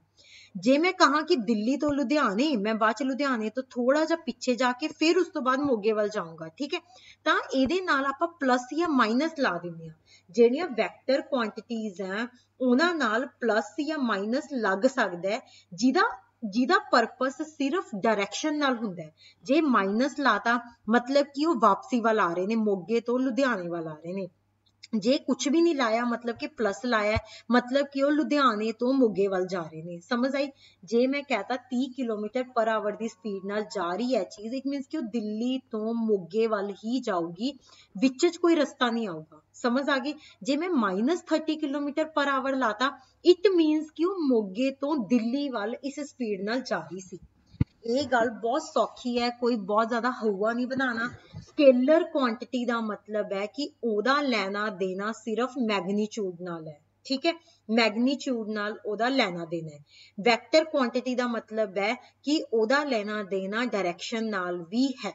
ਸਕੇਲਰ ਦਾ ਮਤਲਬ ਵੀ ਉਹਦਾ ਪੈਸੇ ਨਾਲ ਲੈਣਾ ਦੇਣਾ, ਠੀਕ ਹੈ। ਕੋਈ ਚੀਜ਼ ਹੈ 10,000 ਦੀ ਚੀਜ਼ ਆਈ ਹੈ, ਠੀਕ ਹੈ, ਇਹਨੂੰ ਕੋਈ ਲੈਣਾ ਦੇਣਾ ਨਹੀਂ ਹੈਗਾ ਵੀ ਉਹਦਾ ਫੈਬਰਿਕ ਕਿਹਾ ਜਾ ਸੀ, ਉਹਦੀ ਕੁਆਲਿਟੀ ਕਹੇ ਜੀ ਸੀ, ਕਿ ਉਹਨੇ ਕੋਈ ਗਰੰਟੀ ਦਿੱਤੀ ਹੈ, ਉਹਨੇ ਕੋਈ ਵਾਰੰਟੀ ਦਿੱਤੀ ਹੈ, ਨਹੀਂ। ਇਹ ਬੰਦੇ ਨੇ 10,000 ਰੁਪਇਆ ਫੜਾਤਾ, ਮੈਨੂੰ 10,000 ਰੁਪਏ ਦੇ ਵਿੱਚ ਮੈਨੂੰ ਇੱਕ ਡਰੈਸ ਚਾਹੀਦੀ ਹੈ, ਕੀ ਹੈ ਕੀ ਨਹੀਂ ਉਹਦਾ ਕੋਈ ਲੈਣਾ ਦੇਣਾ ਨਹੀਂ ਹੈ। ਪਰ ਜਿਹੜੇ ਵੈਕਟਰ ਕੁਆਂਟੀਟੀ ਹੈ ਇਹ ਕੀ ਕਰੂਗਾ, ਇਹ ਦੱਸੂਗਾ ਬਈ ਇਹਦਾ ਫੈਬਰਿਕ ਬਹੁਤ ਅੱਛਾ ਹੈ, ਇਹਦੀ ਗਰੰਟੀ ਬਹੁਤ ਜ਼ਿਆਦਾ ਹੈ, ਇਹ ਤੁਹਾਡੀ 5 ਸਾਲ ਚੱਲੂਗੀ, ਇਹ ਤੁਹਾਡੀ 2 ਸਾਲ ਚੱਲੂਗੀ, ਠੀਕ ਹੈ। ਵੈਕਟਰ ਕੁਆਂਟੀਟੀ ਹਰ ਚੀਜ਼ ਦਾ ਧਿਆਨ ਰੱਖਦੀ ਹੈ ਕਿ ਉਹਦਾ ਡਾਇਰੈਕਸ਼ਨ ਕੀ ਹੈ। ਪਰ ਸਕੇਲਰ ਕੁਆਂਟੀਟੀ ਸਿਰਫ ਮੈਗਨੀਚਿਊਡ ਨਾਲ ਲੈਣਾ ਦੇਣਾ ਹੈ, ਸਿਰਫ ਉਹਦਾ ਪੈਸੇ ਨਾਲ ਲੈਣਾ ਦੇਣਾ ਹੈ, ਚਾਹੇ ਉਹਦੇ ਵਿੱਚ ਕੋਈ ਵਧੀਆ ਚੀਜ਼ ਆਏ ਚਾਹੇ ਘਟੀਆ ਚੀਜ਼ ਆਵੇ, ਠੀਕ ਹੈ। ਸਕੇਲਰ ਤੇ ਵੈਕਟਰ ਦੇ ਵਿੱਚ ਸਿਰਫ ਇੰਨਾ ਕੁ ਫਰਕ ਹੈ ਕਿ ਵੈਕਟਰ ਦੇ ਵਿੱਚ ਡਾਇਰੈਕਸ਼ਨ ਵੀ ਆਉਂਦੀ ਹੈ, ਸਕੇਲਰ ਦੇ ਵਿੱਚ ਡਾਇਰੈਕਸ਼ਨ ਨਹੀਂ ਆਉਂਦੀ, ਠੀਕ ਹੈ। ਸਕੇਲਰ ਤੇ ਵੈਕਟਰ ਦੇ ਵਿੱਚ ਸਿਰਫ ਇੰਨਾ ਕੁ ਫਰਕ ਹੈ ਕਿ ਸਕੇਲਰ ਦੇ ਵਿੱਚ ਸਿਰਫ ਸਕੇਲਰ ਜਿਹੜੀ ਕੁਆਂਟੀਟੀ ਹੈ ਉਹਦੇ ਵਿੱਚ ਸਿਰਫ ਮੈਗਨੀਚਿਊਡ ਆਉਂਦਾ ਹੈ, ਤੇ ਜਿਹੜੀ ਵੈਕਟਰ ਕੁਆਂਟੀਟੀ ਹੈ ਉਹਦੇ ਵਿੱਚ ਡਾਇਰੈਕਸ਼ਨ ਆ ਜਾਂਦੀ ਹੈ, ਠੀਕ ਹੈ। ਤੇ ਵੈਕਟਰ ਕੁਆਂਟੀਟੀ ਦੇ ਵਿੱਚ ਡਾਇਰੈਕਸ਼ਨ ਆ ਜਾਂਦੀ ਹੈ। ਬਸ ਇੰਨਾ ਕੁ ਫਰਕ ਹੈ, ਛੋਟਾ ਜਿਹਾ ਫਰਕ ਹੈ, ਕੋਈ ਬਹੁਤਾ ਫਰਕ ਨਹੀਂ ਹੈਗਾ। ਜਿਵੇਂ ਜਿਵੇਂ ਅਸੀਂ ਅੱਗੇ ਡਿਸਟੈਂਸ, ਸਪੀਡ, ਡਿਸਪਲੇਸਮੈਂਟ, ਵੈਲੋਸਿਟੀ, ਜਿਵੇਂ ਜਿਵੇਂ ਤੁਸੀਂ ਇਹਨਾਂ ਚੀਜ਼ਾਂ ਨੂੰ ਡਿਟੇਲ ਦੇ ਵਿੱਚ ਪੜੋਗੇ ਤੁਹਾਨੂੰ ਇਹਦਾ ਜਿਹੜਾ ਫਰਕ ਹੈ ਉਹ ਆਪਣੇ ਆਪ ਆਪਣੇ ਦਿਮਾਗ ਦੇ ਵਿੱਚ ਕਲੀਅਰ ਹੋ ਜਾਊਗਾ। ਇਸ ਮੋਮੈਂਟ ਦੇ ਉੱਤੇ ਜਿਵੇਂ ਮੈਂ ਤੁਹਾਨੂੰ ਪੜ੍ਹਾ ਰਹੀ ਹਾਂ ਇਸ ਕਲਾਸ ਦੇ ਵਿੱਚ ਇੱਕ ਛੋਟੀ ਗੱਲ ਯਾਦ ਰੱਖੋ, ਸਕੇਲਰ ਦਾ ਮਤਲਬ ਹੈ ਸਿਰਫ ਮੈਗਨੀਚਿਊਡ, ਕਿ ਅਮਾਉਂਟ ਕਿੰਨੀ ਹੈ, ਪੈਸਾ ਕਿੰਨਾ ਤੁਸੀਂ ਦਿੱਤਾ ਸੀ, ਸਿਰਫ ਇਸ ਚੀਜ਼ ਨਾਲ ਲੈਣਾ ਦੇਣਾ ਹੈ। ਵੈਕਟਰ ਦਾ ਮਤਲਬ ਹੈ ਡਾਇਰੈਕਸ਼ਨ, ਵੈਕਟਰ ਦਾ ਮਤਲਬ ਹੈ ਡਾਇਰੈਕਸ਼ਨ, ਗਾਰੰਟੀ, ਵਾਰੰਟੀ, ਫੈਬਰਿਕ, ਹਰ ਚੀਜ਼ ਨਾਲ ਲੈਣਾ ਦੇਣਾ ਹੈ, ਠੀਕ ਹੈ। ਸਕੇਲਰ ਦਾ ਮਤਲਬ ਹੈ ਮੈਗਨੀਚਿਊਡ, 30 ਕਿਲੋਮੀਟਰ ਪਰ ਆਵਰ ਦੀ ਸਪੀਡ ਨਾਲ ਕੋਈ ਬੱਸ ਜਾ ਰਹੀ ਸੀ, ਕਿਹੜੇ ਪਾਸੇ ਜਾ ਰਹੀ ਸੀ, ਦਿੱਲੀ, ਦੱਖਣ, ਸਾਨੂੰ ਕੋਈ ਲੈਣਾ ਦੇਣਾ ਨਹੀਂ। ਵੈਕਟਰ ਹੈ, ਵੈਕਟਰ ਕਹਿੰਦਾ ਸਾਡਾ ਲੈਣਾ ਦੇਣਾ ਹੈ ਕਿ 30 ਕਿਲੋਮੀਟਰ ਪਰ ਆਵਰ ਜਿਹੜੀ ਸਪੀਡ ਹੈ ਉਹ ਪਲੱਸ ਹੈ ਦਿੱਲੀ ਤੋਂ ਪੰਜਾਬ ਵੱਲ ਨੂੰ ਆ, ਕਿ -30 ਕਿਲੋਮੀਟਰ ਪਰ ਆਵਰ ਹੈ ਕਿ ਪੰਜਾਬ ਤੋਂ ਦਿੱਲੀ ਵੱਲ ਹੈ, ਠੀਕ ਹੈ। ਸਕੇਲਰ ਦਾ ਮਤਲਬ ਹੈ ਸਿਰਫ ਮੈਗਨੀਚਿਊਡ, ਕਿ ਕਿੰਨੀ ਸਪੀਡ ਨਾਲ ਆ ਰਹੀ ਸੀ, ਸਿਰਫ ਇੰਨਾ ਲੈਣਾ ਦੇਣਾ ਹੈ। ਵੈਕਟਰ ਦਾ ਮਤਲਬ ਹੈ ਉਹਦਾ ਡਾਇਰੈਕਸ਼ਨ ਨਾਲ ਵੀ ਲੈਣਾ ਦੇਣਾ, ਡਾਇਰੈਕਸ਼ਨ ਨਾਲ ਵੀ ਲੈਣਾ ਦੇਣਾ ਕਿ ਉਹ ਪਲੱਸ 30 ਕਿਲੋਮੀਟਰ ਪਰ ਆਵਰ ਦੀ ਸਪੀਡ ਨਾਲ ਸੀ ਕਿ -30 ਕਿਲੋਮੀਟਰ ਪਰ ਆਵਰ ਦੀ ਸਪੀਡ ਨਾਲ ਸੀ, ਠੀਕ ਹੈ। ਇਹ ਗੱਲ ਕਲੀਅਰ ਹੋ ਗਈ। ਸਕੇਲਰ ਤੇ ਵੈਕਟਰ ਬਾਰੇ ਸਾਨੂੰ ਸਾਰਾ ਕੁਝ ਕਲੀਅਰ ਹੋ ਗਿਆ, ਠੀਕ ਹੈ। ਹੁਣ ਮੈਂ ਤੁਹਾਨੂੰ ਸਮਝਾਉਂਗੀ ਕਿ ਇਸ ਸਲਾਈਡ ਦੇ ਵਿੱਚ ਉਹ ਗੱਲ ਕਰਦਾ ਹੈ ਡਿਸਟੈਂਸ ਤੇ ਡਿਸਪਲੇਸਮੈਂਟ, ਠੀਕ ਹੈ। ਇਹ ਇੰਨੀ ਕੁ ਇੰਪੋਰਟੈਂਟ ਚੀਜ਼ ਹੈ ਡਿਸਟੈਂਸ ਤੇ ਡਿਸਪਲੇਸਮੈਂਟ, ਜਿਹੜੀ ਇੰਨੀ ਜਗ੍ਹਾ ਆਉਂਦੀ ਹੈ, ਬਹੁਤ ਜਗ੍ਹਾ ਤੇ ਇਹ ਯੂਜ਼ ਆਉਂਦੀ ਹੈ। ਡਿਸਟੈਂਸ ਕਿੰਨਾ ਤੇ ਡਿਸਪਲੇਸਮੈਂਟ ਕਿੰਨਾ, ਠੀਕ ਹੈ। ਹੁਣ ਡਿਸਟੈਂਸ ਦਾ ਮਤਲਬ ਹੈ ਕਿ ਐਕਚੁਅਲ ਪਾਥ ਕਿੰਨਾ ਹੈ, ਸਮਝ ਆਈ। ਮੇਰਾ ਦਿੱਲੀ ਤੋਂ ਮੋਗੇ ਵੱਲ ਜਾਣ ਦਾ ਅਸਲ ਜਿਹੜਾ ਡਿਫਰੈਂਸ ਹੈ ਉਹ 300 ਕਿਲੋਮੀਟਰ ਹੈ। ਜਿਹੜਾ ਐਕਚੁਅਲ ਡਿਸਟੈਂਸ ਹੈ, ਐਕਚੁਅਲ ਜਿਹੜਾ ਡਿਸਟੈਂਸ ਹੈ ਉਹ 300 ਕਿਲੋਮੀਟਰ ਹੈ, ਠੀਕ ਹੈ।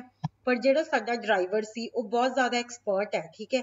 ਉਹਨੂੰ ਬਹੁਤ ਸ਼ਾਰਟਕਟ ਪਤਾ ਨੇ, ਉਹਨੂੰ ਪਤਾ ਹੈ ਕਿ ਜੇ ਮੈਂ ਆਹ ਰਸਤੇ ਵੱਲ ਜਾਊਂਗਾ ਮੈਨੂੰ ਬਹੁਤ ਜ਼ਿਆਦਾ ਚੱਲਣਾ ਪਊਗਾ, ਠੀਕ ਹੈ। ਇੱਕ ਸ਼ਾਰਟਕਟ ਆਊਗਾ ਜਿੱਥੇ ਮੈਂ ਇੱਥੋਂ ਤੋਂ ਇੱਥੇ ਸਿੱਧਾ ਹੀ ਪਹੁੰਚ ਜਾਊਂਗਾ, ਤਾਂ ਉਹਦੇ ਅਕੋਰਡਿੰਗ ਜਿਹੜਾ ਡਿਸਟੈਂਸ 300 ਕਿਲੋਮੀਟਰ ਸੀ ਉਹ ਸਿਰਫ 200 ਕਿਲੋਮੀਟਰ ਹੀ ਰਹਿ ਗਿਆ, ਠੀਕ ਹੈ। ਤਾਂ ਜਿਹੜਾ 200 ਕਿਲੋਮੀਟਰ ਹੈ ਉਹ ਡਿਸਪਲੇਸਮੈਂਟ ਹੈ, ਡਿਸਪਲੇਸਮੈਂਟ, ਸਮਝ ਆਈ। डिस्टेंस ਦਾ ਮਤਲਬ ਹੈ, ਦੇਖੋ ਮੈਂ ਸਮਝਾਉਂਦੀ ਹਾਂ, डिस्टेंस ਦਾ ਮਤਲਬ ਹੈ ਕਿ ਐਕਚੁਅਲ ਕਿੰਨਾ ਪਾਥ ਹੈ, डिस्टेंस ਦਾ ਮਤਲਬ ਹੈ ਕਿ ਐਕਚੁਅਲ ਕਿੰਨਾ ਪਾਥ ਹੈ। ਦੇਖੋ ਮੈਂ ਤੁਹਾਨੂੰ ਬਹੁਤ ਸ਼ਾਰਟ ਦੇ ਵਿੱਚ ਸਮਝਾਉਂਦੀ ਹਾਂ ਤਾਂ ਉਨਾ ਕੁ ਹੀ ਯਾਦ ਰੱਖਣਾ ਹੈ, ਜਿੰਨਾ ਤੁਸੀਂ ਇਹਨੂੰ ਜ਼ਿਆਦਾ ਪੜ੍ਹੀ ਜਾਓਗੇ ਉਨਾ ਤੁਹਾਨੂੰ ਇਹਦੇ ਵਿੱਚ ਉਹ ਆਈ ਜਾਊਗਾ, ਪ੍ਰੋਬਲਮ ਆਈ ਜਾਊਗਾ, ਠੀਕ ਹੈ। ਦੇਖੋ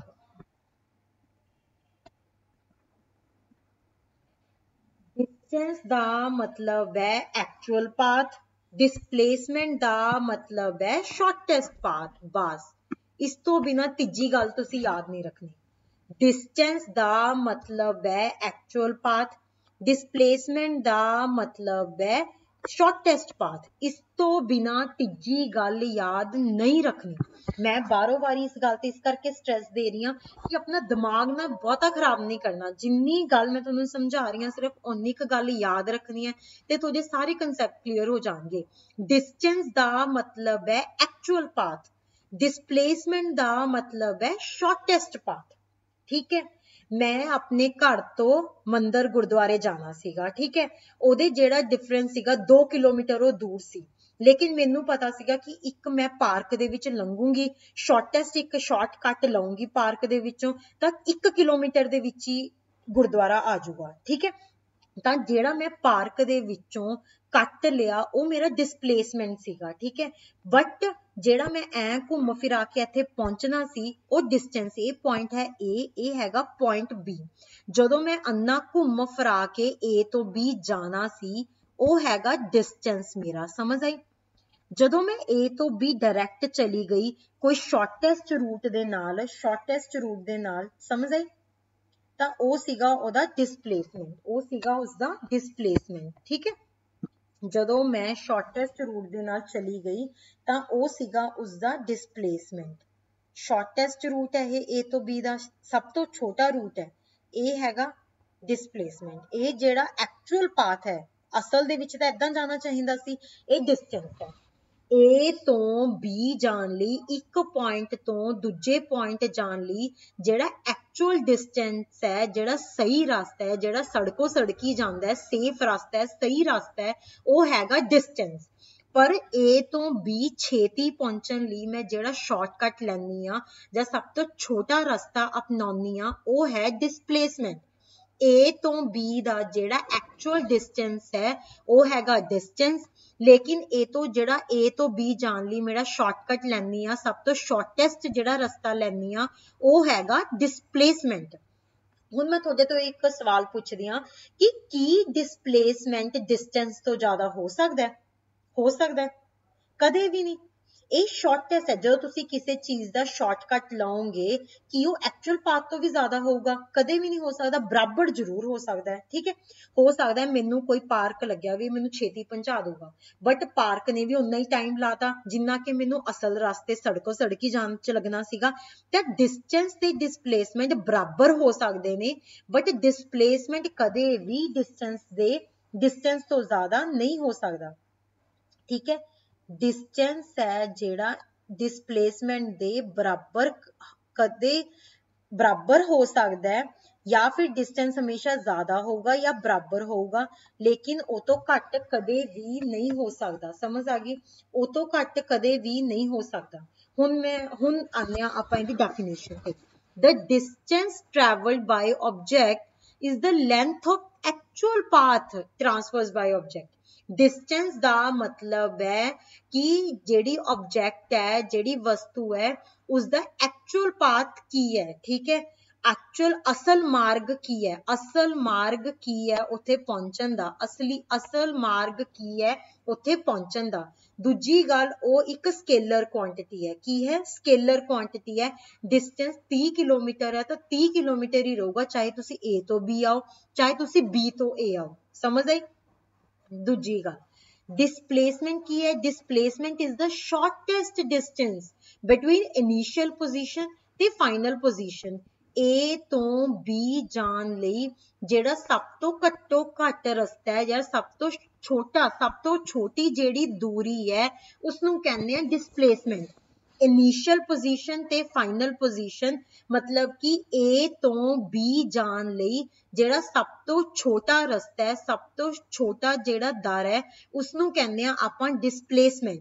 ਇਹ ਇੱਕ ਵੈਕਟਰ ਕੁਆਂਟੀਟੀ ਹੈ, ਸਮਝ ਆਈ। ਇਹਦਾ ਡਾਇਰੈਕਸ਼ਨ ਨਾਲ ਲੈਣਾ ਦੇਣਾ ਹੈ ਕਿ ਕੀ ਤੁਸੀਂ ਆਪਣੇ ਘਰ ਤੋਂ ਗੁਰਦੁਆਰੇ ਜਾ ਰਹੇ ਹੋ ਜਾਂ ਤੁਸੀਂ ਗੁਰਦੁਆਰੇ ਤੋਂ ਘਰ ਆ ਰਹੇ ਹੋ, ਕਿਉਂਕਿ ਜਿਹੜਾ ਡਿਸਟੈਂਸ ਹੈ ਉਹ ਤਾਂ ਉਹਦੇ ਵਿੱਚ ਦਾ 30 ਕਿਲੋਮੀਟਰ ਹੀ ਰਹੂਗਾ, ਠੀਕ ਹੈ। ਲੇਕਿਨ ਜਿਹੜਾ ਸ਼ਾਰਟੈਸਟ ਪਾਥ ਹੈ ਉਹ ਫਰਕ ਕਰ ਸਕਦਾ ਹੈ। ਤੁਸੀਂ ਇੱਧਰ ਤੋਂ ਉੱਧਰ ਜਾ ਰਹੇ ਹੋ ਮਤਲਬ ਕਿ ਹਰ ਇੱਕ ਜਿਹੜਾ ਰਸਤਾ ਹੈ ਹੋ ਸਕਦਾ ਹੈ ਕਿ ਉੱਧਰ ਨੂੰ ਇੱਧਰ ਆਉਂਦੇ ਹੋਏ ਪਥਰੀਲਾ ਰਸਤਾ ਹੋਵੇ, ਸਮਝ ਆਈ, ਤਾਂ ਕਿ ਤੁਸੀਂ ਜਾ ਤਾਂ ਆਸਾਨੀ ਨਾਲ ਸਕੋ ਲੇਕਿਨ ਉੱਥੋਂ ਆਣਾ ਔਖਾ ਹੋਵੇ। ਤਾਂ ਜਦੋਂ ਵੀ ਡਿਸਪਲੇਸਮੈਂਟ ਦੀ ਗੱਲ ਕਰਦੇ ਹਾਂ ਤਾਂ ਉਹਦੀ ਡਾਇਰੈਕਸ਼ਨ ਦੱਸਣਾ ਬਹੁਤ ਜ਼ਰੂਰੀ ਹੈ। ਜਦੋਂ ਵੀ ਤੁਸੀਂ ਡਿਸਪਲੇਸਮੈਂਟ ਦੀ ਗੱਲ ਕਰਦੇ ਹੋ ਉਹਦੀ ਡਾਇਰੈਕਸ਼ਨ ਦੱਸਣਾ ਬਹੁਤ ਜ਼ਰੂਰੀ ਹੈ। ਤਾਂ ਡਿਸਟੈਂਸ ਹੁੰਦਾ ਹੈ ਉਹਦਾ ਐਕਚੁਅਲ ਪਾਥ, ਡਿਸਪਲੇਸਮੈਂਟ ਹੁੰਦਾ ਹੈ ਉਹਦਾ ਸ਼ਾਰਟੈਸਟ ਪਾਥ। ਡਿਸਟੈਂਸ ਇੱਕ ਸਕੇਲਰ ਕੁਆਂਟੀਟੀ ਹੈ, ਸਿਰਫ ਮੈਗਨੀਟਿਊਡ ਨਾਲ ਲੈਣਾ ਦੇਣਾ। 30 ਕਿਲੋਮੀਟਰ ਹੈ ਤਾਂ 30 ਕਿਲੋਮੀਟਰ ਹੀ ਡਿਸਟੈਂਸ ਰਹੂਗਾ। ਡਿਸਪਲੇਸਮੈਂਟ ਹੈ ਜਿਹੜਾ ਉਹਦਾ ਡਾਇਰੈਕਸ਼ਨ ਨਾਲ ਲੈਣਾ ਦੇਣਾ ਕਿ ਕਿਹੜੀ ਡਾਇਰੈਕਸ਼ਨ ਵੱਲ ਤੁਸੀਂ ਹੈ ਜਿਹੜਾ ਉਹ ਮੂਵ ਕਰ ਰਹੇ ਹੋ। ਦਿੱਲੀ ਤੋਂ ਮੋਗੇ ਦੇ ਜਿਹੜਾ ਵਿੱਚ ਦਾ ਫਰਕ ਹੈ, ਡਿਸਟੈਂਸ ਹੈ, ਉਹ 300 ਕਿਲੋਮੀਟਰ ਹੈ। ਉਹ 300 ਕਿਲੋਮੀਟਰ ਹੀ ਰਹੂਗਾ ਚਾਹੇ ਮੈਂ ਦਿੱਲੀ ਤੋਂ ਲੁਧਿਆਣੇ, ਲੁਧਿਆਣੇ ਤੋਂ ਮੋਗਾ ਚਲ ਜਾ, ਚਾਹੇ ਮੈਂ ਦਿੱਲੀ ਤੋਂ ਸੰਗਰੂਰ ਹੋ ਕੇ ਸੰਗਰੂਰ ਤੋਂ ਫਿਰ ਮੋਗੇ ਚਲ ਜਾ, ਕੋਈ ਮਰਜ਼ੀ ਡਿਸਟੈਂਸ ਲੈ ਲਓ, ਦਿੱਲੀ ਤੋਂ ਮੋਗੇ ਦਾ ਜਿਹੜਾ ਡਿਸਟੈਂਸ ਹੈ ਉਹ ਉਨਾ ਹੀ ਰਹੂਗਾ। ਲੇਕਿਨ ਜਿਹੜਾ ਡਿਸਪਲੇਸਮੈਂਟ ਹੈ, ਸ਼ਾਰਟੈਸਟ ਰਸਤਾ ਹੈ, ਉਹ ਡਾਇਰੈਕਸ਼ਨ ਤੇ ਡਿਪੈਂਡ ਕਰੂਗਾ ਕਿ ਤੁਸੀਂ ਪਹਿਲਾਂ ਇੱਥੋਂ ਤੋਂ ਕਿੱਥੇ ਗਏ, ਫਿਰ ਤੁਸੀਂ A ਪੁਆਇੰਟ ਤੇ ਗਏ, A ਤੋਂ B ਗਏ, B ਤੋਂ ਤੁਸੀਂ C ਗਏ, ਠੀਕ ਹੈ। ਤਾਂ ਇਹਦਾ ਲੈਣਾ ਦੇਣਾ ਹਮੇਸ਼ਾ ਡਾਇਰੈਕਸ਼ਨ ਨਾਲ ਹੁੰਦਾ ਹੈ, ਸਮਝ ਆਈ। ਫਿਰ ਇਹ ਕਹਿੰਦਾ distance traveled by object can never be zero ਜਾਂ ਨੈਗੇਟਿਵ ਕਦੇ ਹੋ ਨਹੀਂ ਸਕਦਾ। -300 ਕਿਲੋਮੀਟਰ ਦਾ ਕੋਈ ਮਤਲਬ ਹੈਗਾ? ਕਦੇ ਵੀ ਨਹੀਂ ਹੈਗਾ। ਨੈਗੇਟਿਵ ਡਿਸਟੈਂਸ ਹੋ ਨਹੀਂ ਸਕਦਾ ਕਿਉਂਕਿ ਡਿਸਟੈਂਸ ਇੱਕ ਸਕੇਲਰ ਕੁਆਂਟੀਟੀ ਹੈ, ਇਹਦਾ ਲੈਣਾ ਦੇਣਾ ਸਿਰਫ ਮੈਗਨੀਟਿਊਡ ਨਾਲ ਹੈ, ਠੀਕ ਹੈ। ਇਹਨੇ 10,000 ਰੁਪਇਆ ਦੇਤਾ, ਪੈਸੇ ਨਾਲ ਲੈਣਾ ਦੇਣਾ ਹੈ, ਚਾਹੇ ਚੀਜ਼ ਵਧੀਆ ਆਵੇ ਚਾਹੇ ਚੀਜ਼ ਘਟੀਆ ਆਵੇ, ਪੋਜ਼ਿਟਿਵ ਨੈਗੇਟਿਵ ਨਾਲ ਇਹਦਾ ਕੋਈ ਲੈਣਾ ਦੇਣਾ ਨਹੀਂ। ਡਿਸਟੈਂਸ ਇੱਕ ਸਕੇਲਰ ਕੁਆਂਟੀਟੀ ਹੈ, ਇਹਨੇ 10,000 ਰੁਪਇਆ ਦੇਤਾ, ਚਾਹੇ ਚੀਜ਼ ਘਟੀਆ ਚਾਹੇ ਚੀਜ਼ ਵਧੀਆ, ਇਹਦਾ ਕੋਈ ਲੈਣਾ ਦੇਣਾ ਨਹੀਂ ਹੈਗਾ, ਠੀਕ ਹੈ। ਡਿਸਟੈਂਸ ਕਦੇ ਜ਼ੀਰੋ ਨਹੀਂ ਹੋ ਸਕਦਾ, ਕਿਉਂ? ਡਿਸਟੈਂਸ ਦਾ ਮਤਲਬ ਹੈ ਕਿ ਆਬਜੈਕਟ ਨੇ ਕਿੰਨਾ ਚੀਜ਼ ਮੂਵ ਕੀਤੀ, ਜਦੋਂ ਉਹ ਮੂਵ ਹੀ ਕਰ ਗਿਆ ਤਾਂ ਡਿਸਟੈਂਸ ਜ਼ੀਰੋ ਕਿਵੇਂ ਹੋਊਗਾ? ਡਿਸਟੈਂਸ ਜ਼ੀਰੋ ਦਾ ਮਤਲਬ ਹੈ ਕਿ ਉਹ ਰੈਸਟ ਤੇ ਹੈ, ਉਹ ਮੂਵ ਹੀ ਨਹੀਂ ਕੀਤਾ। ਡਿਸਟੈਂਸ ਜ਼ੀਰੋ ਦਾ ਮਤਲਬ ਹੈ ਕਿ ਕੋਈ ਚੀਜ਼ ਰੈਸਟ ਤੇ ਹੈ, ਉਹ ਮੂਵ ਕਰ ਹੀ ਨਹੀਂ ਰਹੀ। ਜਦੋਂ ਤੁਸੀਂ ਡਿਸਟੈਂਸ ਦੀ ਗੱਲ ਕਰਤੀ ਤਾਂ ਉਹ ਕਦੇ ਵੀ ਜ਼ੀਰੋ ਨਹੀਂ ਹੋ ਸਕਦਾ, ਉਹ ਕਦੇ ਵੀ ਨੈਗੇਟਿਵ ਨਹੀਂ ਹੋ ਸਕਦਾ। ਡਿਸਟੈਂਸ ਕਦੇ ਵੀ ਨੈਗੇਟਿਵ ਨਹੀਂ ਹੋ ਸਕਦਾ, ਡਿਸਟੈਂਸ ਕਦੇ ਵੀ ਜ਼ੀਰੋ ਨਹੀਂ ਹੋ ਸਕਦਾ, ਡਿਸਟੈਂਸ ਹਮੇਸ਼ਾ ਪੋਜ਼ਿਟਿਵ ਰਹੂਗਾ। ਇਹ ਪੁਆਇੰਟ ਸੀਗਾ A, ਇਹਨੇ ਪਹੁੰਚਣਾ ਸੀ G, ਠੀਕ ਹੈ। ਇਹ ਜਿਹੜਾ A B C D ਆ ਦੇਖੋ, ਜਿਹੜਾ A ਹੈ ਇਹ ਇਜ਼ ਦਾ ਐਕਚੁਅਲ ਪਾਥ ਹੈ। ਕੀ ਹੈ? Actual path. ਜਿਹੜਾ ਐਕਚੁਅਲ ਪਾਥ ਹੁੰਦਾ ਉਹੀ ਹੁੰਦਾ ਉਹਦਾ ਡਿਸਟੈਂਸ, ਸਮਝ ਆਈ। ਜੋ ਇਸ ਦਾ ਐਕਚੁਅਲ ਪਾਥ ਹੈ ਉਹੀ ਹੈਗਾ ਉਹਦਾ ਡਿਸਟੈਂਸ, ਠੀਕ ਹੈ। ਲੇਕਿਨ A ਤੋਂ G ਜਾਣ ਲਈ ਇਹਨੇ ਇਹ ਸ਼ਾਰਟੈਸਟ ਰੂਟ ਲੱਭ ਲਿਆ। ਜਿਹੜਾ ਸ਼ਾਰਟੈਸਟ ਰੂਟ ਹੈ ਉਹ ਹੈਗਾ ਡਿਸਪਲੇਸਮੈਂਟ, ਸਮਝ ਆਈ। A ਤੋਂ G ਜਾਣ ਦੇ ਬਹੁਤ ਸਾਰੇ ਤਰੀਕੇ ਸੀਗੇ, ਹੋ ਸਕਦਾ ਹੈ ਉਹ ਇਸ ਤਰੀਕੇ ਵੱਲ ਵੀ ਚਲਾ ਜਾਂਦਾ, ਇਸ ਤਰੀਕੇ ਵੱਲ ਵੀ, ਇਸ ਤਰੀਕੇ ਵੱਲ ਜਾ ਕੇ ਵੀ ਚਲਾ ਜਾਂਦਾ, ਸਮਝ ਆਈ। A B C D E F G ਬਹੁਤ ਸਾਰੇ ਤਰੀਕੇ ਸੀ ਪਹੁੰਚਣ ਦੇ। ਤਾਂ ਜਿਹੜਾ ਐਕਚੁਅਲ ਪਾਥ ਸੀਗਾ ਉਹ ਸੀਗਾ ਡਿਸਟੈਂਸ, ਲੇਕਿਨ ਜਿਹੜਾ ਸ਼ਾਰਟੈਸਟ ਸੀਗਾ A ਤੋਂ G ਜਾਣ ਦਾ ਸ਼ਾਰਟੈਸਟ ਸੀਗਾ ਉਹ ਹੈਗਾ ਉਸਦੀ ਡਿਸਪਲੇਸਮੈਂਟ, ਉਹ ਹੈ ਉਸਦੀ ਡਿਸਪਲੇਸਮੈਂਟ। ਡਿਸਟੈਂਸ ਕਦੇ ਵੀ ਨਾ ਜ਼ੀਰੋ ਹੋ ਸਕਦਾ ਹੈ ਨਾ ਨੈਗੇਟਿਵ ਹੋ ਸਕਦਾ ਹੈ, ਲੇਕਿਨ ਜਿਹੜਾ ਡਿਸਪਲੇਸਮੈਂਟ ਹੈ ਉਹ ਪੋਜ਼ਿਟਿਵ ਵੀ ਹੋ ਸਕਦਾ ਹੈ, ਉਹ ਜ਼ੀਰੋ ਵੀ ਹੋ ਸਕਦਾ ਹੈ, ਉਹ ਨੈਗੇਟਿਵ ਵੀ ਹੋ ਸਕਦਾ ਹੈ, ਸਮਝ ਆਈ। ਇਹ ਗੱਲ ਯਾਦ ਰੱਖਣੀ ਹੈ ਕਿ ਜਿਹੜੀ ਡਿਸਪਲੇਸਮੈਂਟ ਹੈ ਉਹ ਪੋਜ਼ਿਟਿਵ ਵੀ ਹੋ ਸਕਦਾ ਹੈ ਕਿਉਂਕਿ ਇਹ ਇੱਕ ਵੈਕਟਰ ਕੁਆਂਟੀਟੀ ਹੈ। ਇਹ ਪੋਜ਼ਿਟਿਵ ਵੀ ਹੋ ਸਕਦਾ ਹੈ, ਉਹਦੀ ਕੁਆਲਿਟੀ ਵਧੀਆ ਵੀ ਨਿਕਲ ਸਕਦੀ ਹੈ, ਉਹਦੀ ਕੁਆਲਿਟੀ ਘਟੀਆ ਵੀ ਨਿਕਲ ਸਕਦੀ ਹੈ। ਪੋਜ਼ਿਟਿਵ ਵੀ ਹੋ ਸਕਦਾ ਹੈ, ਨੈਗੇਟਿਵ ਵੀ ਹੋ ਸਕਦਾ ਹੈ, ਤੇ ਡਿਸਪਲੇਸਮੈਂਟ ਹਮੇਸ਼ਾ ਜ਼ੀਰੋ ਵੀ ਹੋ ਸਕਦਾ ਹੈ, ਠੀਕ ਹੈ। ਜ਼ੀਰੋ ਜਿਵੇਂ ਕਿ ਸਰਕਲ ਦੇ ਵਿੱਚ, ਠੀਕ ਹੈ। ਇਹ ਪੁਆਇੰਟ ਸੀਗਾ A, ਠੀਕ ਹੈ। ਇੱਥੇ ਹੀ ਪੁਆਇੰਟ ਸੀਗਾ B। ਹੁਣ ਇੱਕ ਬੰਦੇ ਨੇ ਕੀ ਕੀਤਾ, ਉਹ ਇੱਥੋਂ ਜਾ ਕੇ ਇੱਥੇ ਪਹੁੰਚਿਆ। ਸਮਝ ਆਈ? ਇਹ ਜਿਹੜਾ ਐਕਚੁਅਲ ਪਾਥ ਹੈ ਇਹ ਤਾਂ ਇਹਦਾ ਡਿਸਟੈਂਸ ਹੋ ਗਿਆ, ਇਹ ਹੋ ਗਿਆ ਇਹਦਾ ਡਿਸਟੈਂਸ। ਤਾਂ ਡਿਸਟੈਂਸ ਤਾਂ ਹਮੇਸ਼ਾ ਪੋਜ਼ਿਟਿਵ ਹੀ ਰਹੂਗਾ, ਲੇਕਿਨ ਡਿਸਪਲੇਸਮੈਂਟ ਦੇ ਅਕੋਰਡਿੰਗ ਇਹ A ਤੋਂ ਚੱਲਿਆ ਸੀ, A ਤੇ ਬੈਠਿਆ ਹੈ, ਠੀਕ ਹੈ। ਚਾਹੇ ਉਹਦਾ ਸ਼ਾਰਟੈਸਟ ਜਿਹੜਾ ਰੂਟ ਹੈ ਉਹ 0 ਹੈ, ਠੀਕ ਹੈ, ਯਾਨੀ ਕਿ ਇੱਥੇ ਪਹੁੰਚਣ ਦਾ ਕੋਈ ਵੀ ਸ਼ਾਰਟੈਸਟ ਰੂਟ ਨਹੀਂ ਹੈਗਾ। 0 ਦਾ ਮਤਲਬ ਹੈ ਕਿ ਉੱਥੇ ਪਹੁੰਚਣ ਦਾ ਕੋਈ ਵੀ ਸ਼ਾਰਟੈਸਟ ਰੂਟ ਨਹੀਂ ਹੈਗਾ। ਸਮਝ ਆਈ? ਤਾਂ ਜਿਹੜਾ ਡਿਸਪਲੇਸਮੈਂਟ ਹੈ ਉਹ ਪੋਜ਼ਿਟਿਵ ਵੀ ਹੋ ਸਕਦਾ ਹੈ, ਨੈਗੇਟਿਵ ਵੀ ਹੋ ਸਕਦਾ ਹੈ ਤੇ 0 ਵੀ ਹੋ ਸਕਦਾ ਹੈ। ਦੂਜੀ ਗੱਲ, ਇਹ ਕਦੇ ਵੀ ਡਿਸਟੈਂਸ ਤੋਂ ਜ਼ਿਆਦਾ ਨਹੀਂ ਹੋਊਗਾ। ਜਦੋਂ 0 ਹੋ ਗਿਆ ਇਟ ਮੀਨਸ ਕਿ ਡਿਸਟੈਂਸ ਤੇ ਡਿਸਪਲੇਸਮੈਂਟ ਬਰਾਬਰ ਨੇ, ਲੇਕਿਨ ਡਿਸਪਲੇਸਮੈਂਟ ਕਦੇ ਵੀ ਡਿਸਟੈਂਸ ਤੋਂ ਜ਼ਿਆਦਾ ਨਹੀਂ ਹੋ ਸਕਦਾ। ਤਾਂ ਤਿੰਨ ਜਿਹੜੇ ਫਰਕ ਨੇ, ਡਿਸਟੈਂਸ ਹੈ ਜਿਹੜਾ ਐਕਚੁਅਲ ਪਾਥ ਹੈ, ਡਿਸਪਲੇਸਮੈਂਟ ਹੈ ਸ਼ਾਰਟੈਸਟ ਪਾਥ ਹੈ, ਡਿਸਟੈਂਸ ਸਕੇਲਰ ਕੁਆਂਟੀਟੀ ਹੈ, ਡਿਸਪਲੇਸਮੈਂਟ ਵੈਕਟਰ ਕੁਆਂਟੀਟੀ ਹੈ। ਡਿਸਟੈਂਸ ਹਮੇਸ਼ਾ ਪੋਜ਼ਿਟਿਵ ਹੁੰਦਾ ਹੈ, ਡਿਸਪਲੇਸਮੈਂਟ ਪੋਜ਼ਿਟਿਵ ਵੀ ਹੋ ਸਕਦਾ, 0 ਵੀ ਹੋ ਸਕਦਾ ਤੇ ਨੈਗੇਟਿਵ ਵੀ ਹੋ ਸਕਦਾ। ਡਿਸਟੈਂਸ ਤੇ ਡਿਸਪਲੇਸਮੈਂਟ ਜਾਂ ਤਾਂ ਬਰਾਬਰ ਹੋਣਗੇ ਜਾਂ ਡਿਸਟੈਂਸ ਹਮੇਸ਼ਾ ਡਿਸਪਲੇਸਮੈਂਟ ਤੋਂ ਜ਼ਿਆਦਾ ਹੋਊਗਾ। ਡਿਸਟੈਂਸ ਹਮੇਸ਼ਾ ਡਿਸਪਲੇਸਮੈਂਟ ਤੋਂ ਜਾਂ ਤਾਂ ਜ਼ਿਆਦਾ ਹੋਊਗਾ ਜਾਂ ਫਿਰ ਬਰਾਬਰ ਹੋਊਗਾ। ਸਮਝ ਆਈ?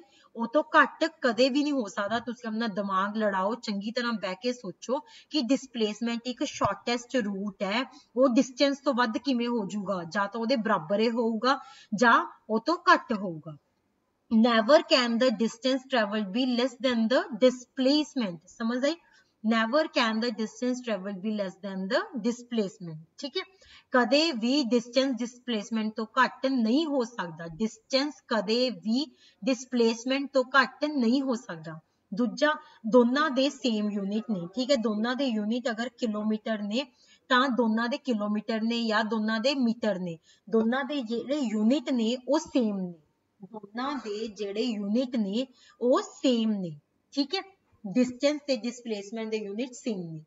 ਜਦੋਂ ਤੁਸੀਂ ਮੋਸ਼ਨ ਸਮਝ ਲਿਆ, ਰੈਸਟ ਸਮਝ ਲਿਆ, ਡਿਸਟੈਂਸ ਡਿਸਪਲੇਸਮੈਂਟ ਸਮਝ ਲਿਆ, ਅੱਧਾ ਕੰਮ ਆਪਣਾ ਖਤਮ ਹੋ ਗਿਆ ਇਸ ਚੈਪਟਰ ਦੇ ਵਿੱਚ, ਕਿਉਂਕਿ ਹੁਣ ਆਉਣ ਵਾਲੀਆਂ ਚੀਜ਼ਾਂ ਤੁਹਾਨੂੰ ਬਹੁਤ ਸੌਖੀਆਂ ਸਮਝ ਆਉਣਗੀਆਂ। ਇਹ ਥਿਊਰੀ ਹੈ, ਜੇ ਤੁਹਾਨੂੰ ਥਿਊਰੀ ਚੰਗੀ ਤਰ੍ਹਾਂ ਸਮਝ ਆਊਗੀ ਤਾਂ ਹੀ ਤੁਸੀਂ ਇਸ ਦੇ ਪਿੱਛੇ ਦੇ ਨੂਮੈਰੀਕਲਸ ਕਰ ਸਕਦੇ ਹੋ, ਅਦਰਵਾਈਜ਼ ਉਹ ਨੂਮੈਰੀਕਲ ਸੋਲਵ ਕਰਨ ਦੇ ਵਿੱਚ ਬੱਚਿਆਂ ਨੂੰ ਬਹੁਤ ਦਿੱਕਤ ਆਉਂਦੀ ਹੈ। ਨੂਮੈਰੀਕਲ ਸੋਲਵ ਕਰਨ ਦੇ ਵਿੱਚ ਦਿੱਕਤ ਇਸ ਕਰਕੇ ਆਉਂਦੀ ਹੈ ਕਿਉਂਕਿ ਉਹਨਾਂ ਨੂੰ ਫਾਰਮੂਲੇ ਨਹੀਂ ਯਾਦ ਹੁੰਦੇ। ਫਾਰਮੂਲੇ ਕਿਉਂ ਨਹੀਂ ਯਾਦ ਹੁੰਦੇ? ਕਿਉਂਕਿ ਪਿੱਛੇ ਦੀ ਕਨਸੈਪਟ ਕਲੈਰਿਟੀ ਨਹੀਂ ਹੁੰਦੀ। ਤਾਂ ਸਭ ਤੋਂ ਪਹਿਲਾਂ ਆਪਾਂ ਥਿਊਰੀ ਪੜਾਂਗੇ, ਕਨਸੈਪਟ ਕਲੈਰਿਟੀ ਕਰਾਂਗੇ, ਫਿਰ ਉਸਦੇ ਨਾਲ ਦੇ ਅਸੀਂ ਨੂਮੈਰੀਕਲਸ ਕਰਾਂਗੇ, ਫਾਰਮੂਲਾ ਆਇਆ ਕਿੱਥੋਂ ਹੈ ਉਹਨੂੰ ਸਮਝਾਂਗੇ, ਫਿਰ ਉਹ ਫਾਰਮੂਲੇ ਦੇ ਨਾਲ ਦੇ ਮੈਂ ਤੁਹਾਨੂੰ ਬਹੁਤ ਸਾਰੇ ਸਵਾਲ ਹਨ ਜਿਹੜੇ ਉਹ ਹੱਲ ਕਰਾਉਂਗੀ, ਫਿਰ ਉਸੇ ਚੈਪਟਰ ਦੇ MCQs ਕਰਾਂਗੇ, ਤਾਂ ਜਾ ਕੇ ਇੱਕ ਜਿਹੜਾ ਟੌਪਿਕ ਹੈ, ਇੱਕ ਚੈਪਟਰ ਹੈ ਸਾਡਾ ਕਵਰ ਹੋਊਗਾ। ਲੇਕਿਨ ਇੱਕ ਵਾਰ ਜਦੋਂ ਤੁਹਾਡਾ ਇਹ ਟੌਪਿਕ ਕਵਰ ਹੋ ਗਿਆ, ਤੁਹਾਨੂੰ ਦੁਬਾਰਾ ਸਿਰਫ ਇਹ ਰਿਵਾਈਜ਼ ਕਰਨ ਦੀ ਲੋੜ ਪਊਗੀ, ਇਹਨੂੰ ਵਾਰੀ-ਵਾਰੀ ਯਾਦ ਕਰਨ ਦੀ, ਲਰਨ ਕਰਨ ਦੀ ਜਾਂ ਕੁਝ ਏਦਾਂ ਰੱਟੇ ਮਾਰਨ ਦੀ ਲੋੜ ਨਹੀਂ ਪੈਣੀ। ਸਮਝ ਆ ਗਈ? ਚਲੋ ਜੀ, ਅਗਲਾ ਸਾਡਾ ਟੌਪਿਕ ਹੈ ਮੈਗਨੀਚਿਊਡ, ਯਾਨੀ ਕਿ ਮਾਤਰਾ। ਮੈਗਨੀਚਿਊਡ ਦਾ ਮਤਲਬ ਹੈ ਕਿਸੇ ਚੀਜ਼ ਦਾ ਸਾਈਜ਼ ਕਿੰਨਾ ਹੈ। ਚੀਨੀ ਆ ਤੁਸੀਂ 20 ਕਿਲੋ ਲਿਆਤੀ ਹੈ, ਠੀਕ ਹੈ, 30 ਕਿਲੋ ਲਿਆਤੀ ਹੈ, 40 ਕਿਲੋ ਲਿਆਤੀ ਹੈ, ਆਟਾ 5 ਕਿਲੋ ਲਿਆਏ ਹੋ, 10 ਕਿਲੋ ਲਿਆਏ ਹੋ, ਠੀਕ ਹੈ। ਕੋਈ ਚੀਜ਼ ਹੈ, ਕੋਈ ਅਲਮਾਰੀ ਬਹੁਤ ਵੱਡੀ ਹੈ ਅਲਮਾਰੀ, ਠੀਕ ਹੈ, ਕੋਈ ਅਲਮਾਰੀ ਛੋਟੀ ਹੈ, ਬੈੱਡ ਦਾ ਸਾਈਜ਼ ਹੈ ਬਹੁਤ ਵੱਡਾ ਹੈ ਜਾਂ ਬਹੁਤ ਛੋਟਾ ਹੈ, ਠੀਕ ਹੈ। ਮੈਗਨੀਚਿਊਡ ਦਾ ਮਤਲਬ ਹੈ ਕਿ ਉਹਦਾ ਸਾਈਜ਼ ਕਿੰਨਾ ਹੈ, ਆਕਾਰ ਕਿੰਨਾ ਹੈ, ਸੀਮਾ ਕਿੰਨੀ ਹੈ। ਸਮਝ ਆਈ? ਮੈਗਨੀਚਿਊਡ ਦਾ ਮਤਲਬ ਹੈ ਆਕਾਰ ਕਿੰਨਾ ਹੈ ਤੇ ਸੀਮਾ ਕਿੰਨੀ ਹੈ, ਉਹਦਾ ਸਾਈਜ਼ ਕਿੰਨਾ ਹੈ ਤੇ ਉਹਦੇ ਐਕਸਟੈਂਟ ਕਿੰਨਾ ਹੈ। ਮੈਗਨੀਚਿਊਡ ਦਾ ਸਿਰਫ ਇਸ ਨਾਲ ਲੈਣਾ ਦੇਣਾ, ਠੀਕ ਹੈ, ਉਹਦਾ ਡਾਇਰੈਕਸ਼ਨ ਨਾਲ, ਕੁਆਲਿਟੀ ਨਾਲ ਕੋਈ ਲੈਣਾ ਦੇਣਾ ਨਹੀਂ ਹੈਗਾ, ਉਹਦਾ ਸਿਰਫ ਸਾਈਜ਼ ਨਾਲ ਲੈਣਾ ਦੇਣਾ ਹੈ। ਤਾਂ ਉਹ ਕਹਿੰਦਾ ਕਿ ਫਿਜ਼ਿਕਸ ਦੇ ਵਿੱਚ ਸਾਡੇ ਕੋਲੇ ਦੋ ਤਰ੍ਹਾਂ ਦੀਆਂ ਕੁਆਂਟੀਟੀਜ਼ ਹੁੰਦੀਆਂ, ਸਕੇਲਰ ਤੇ vector.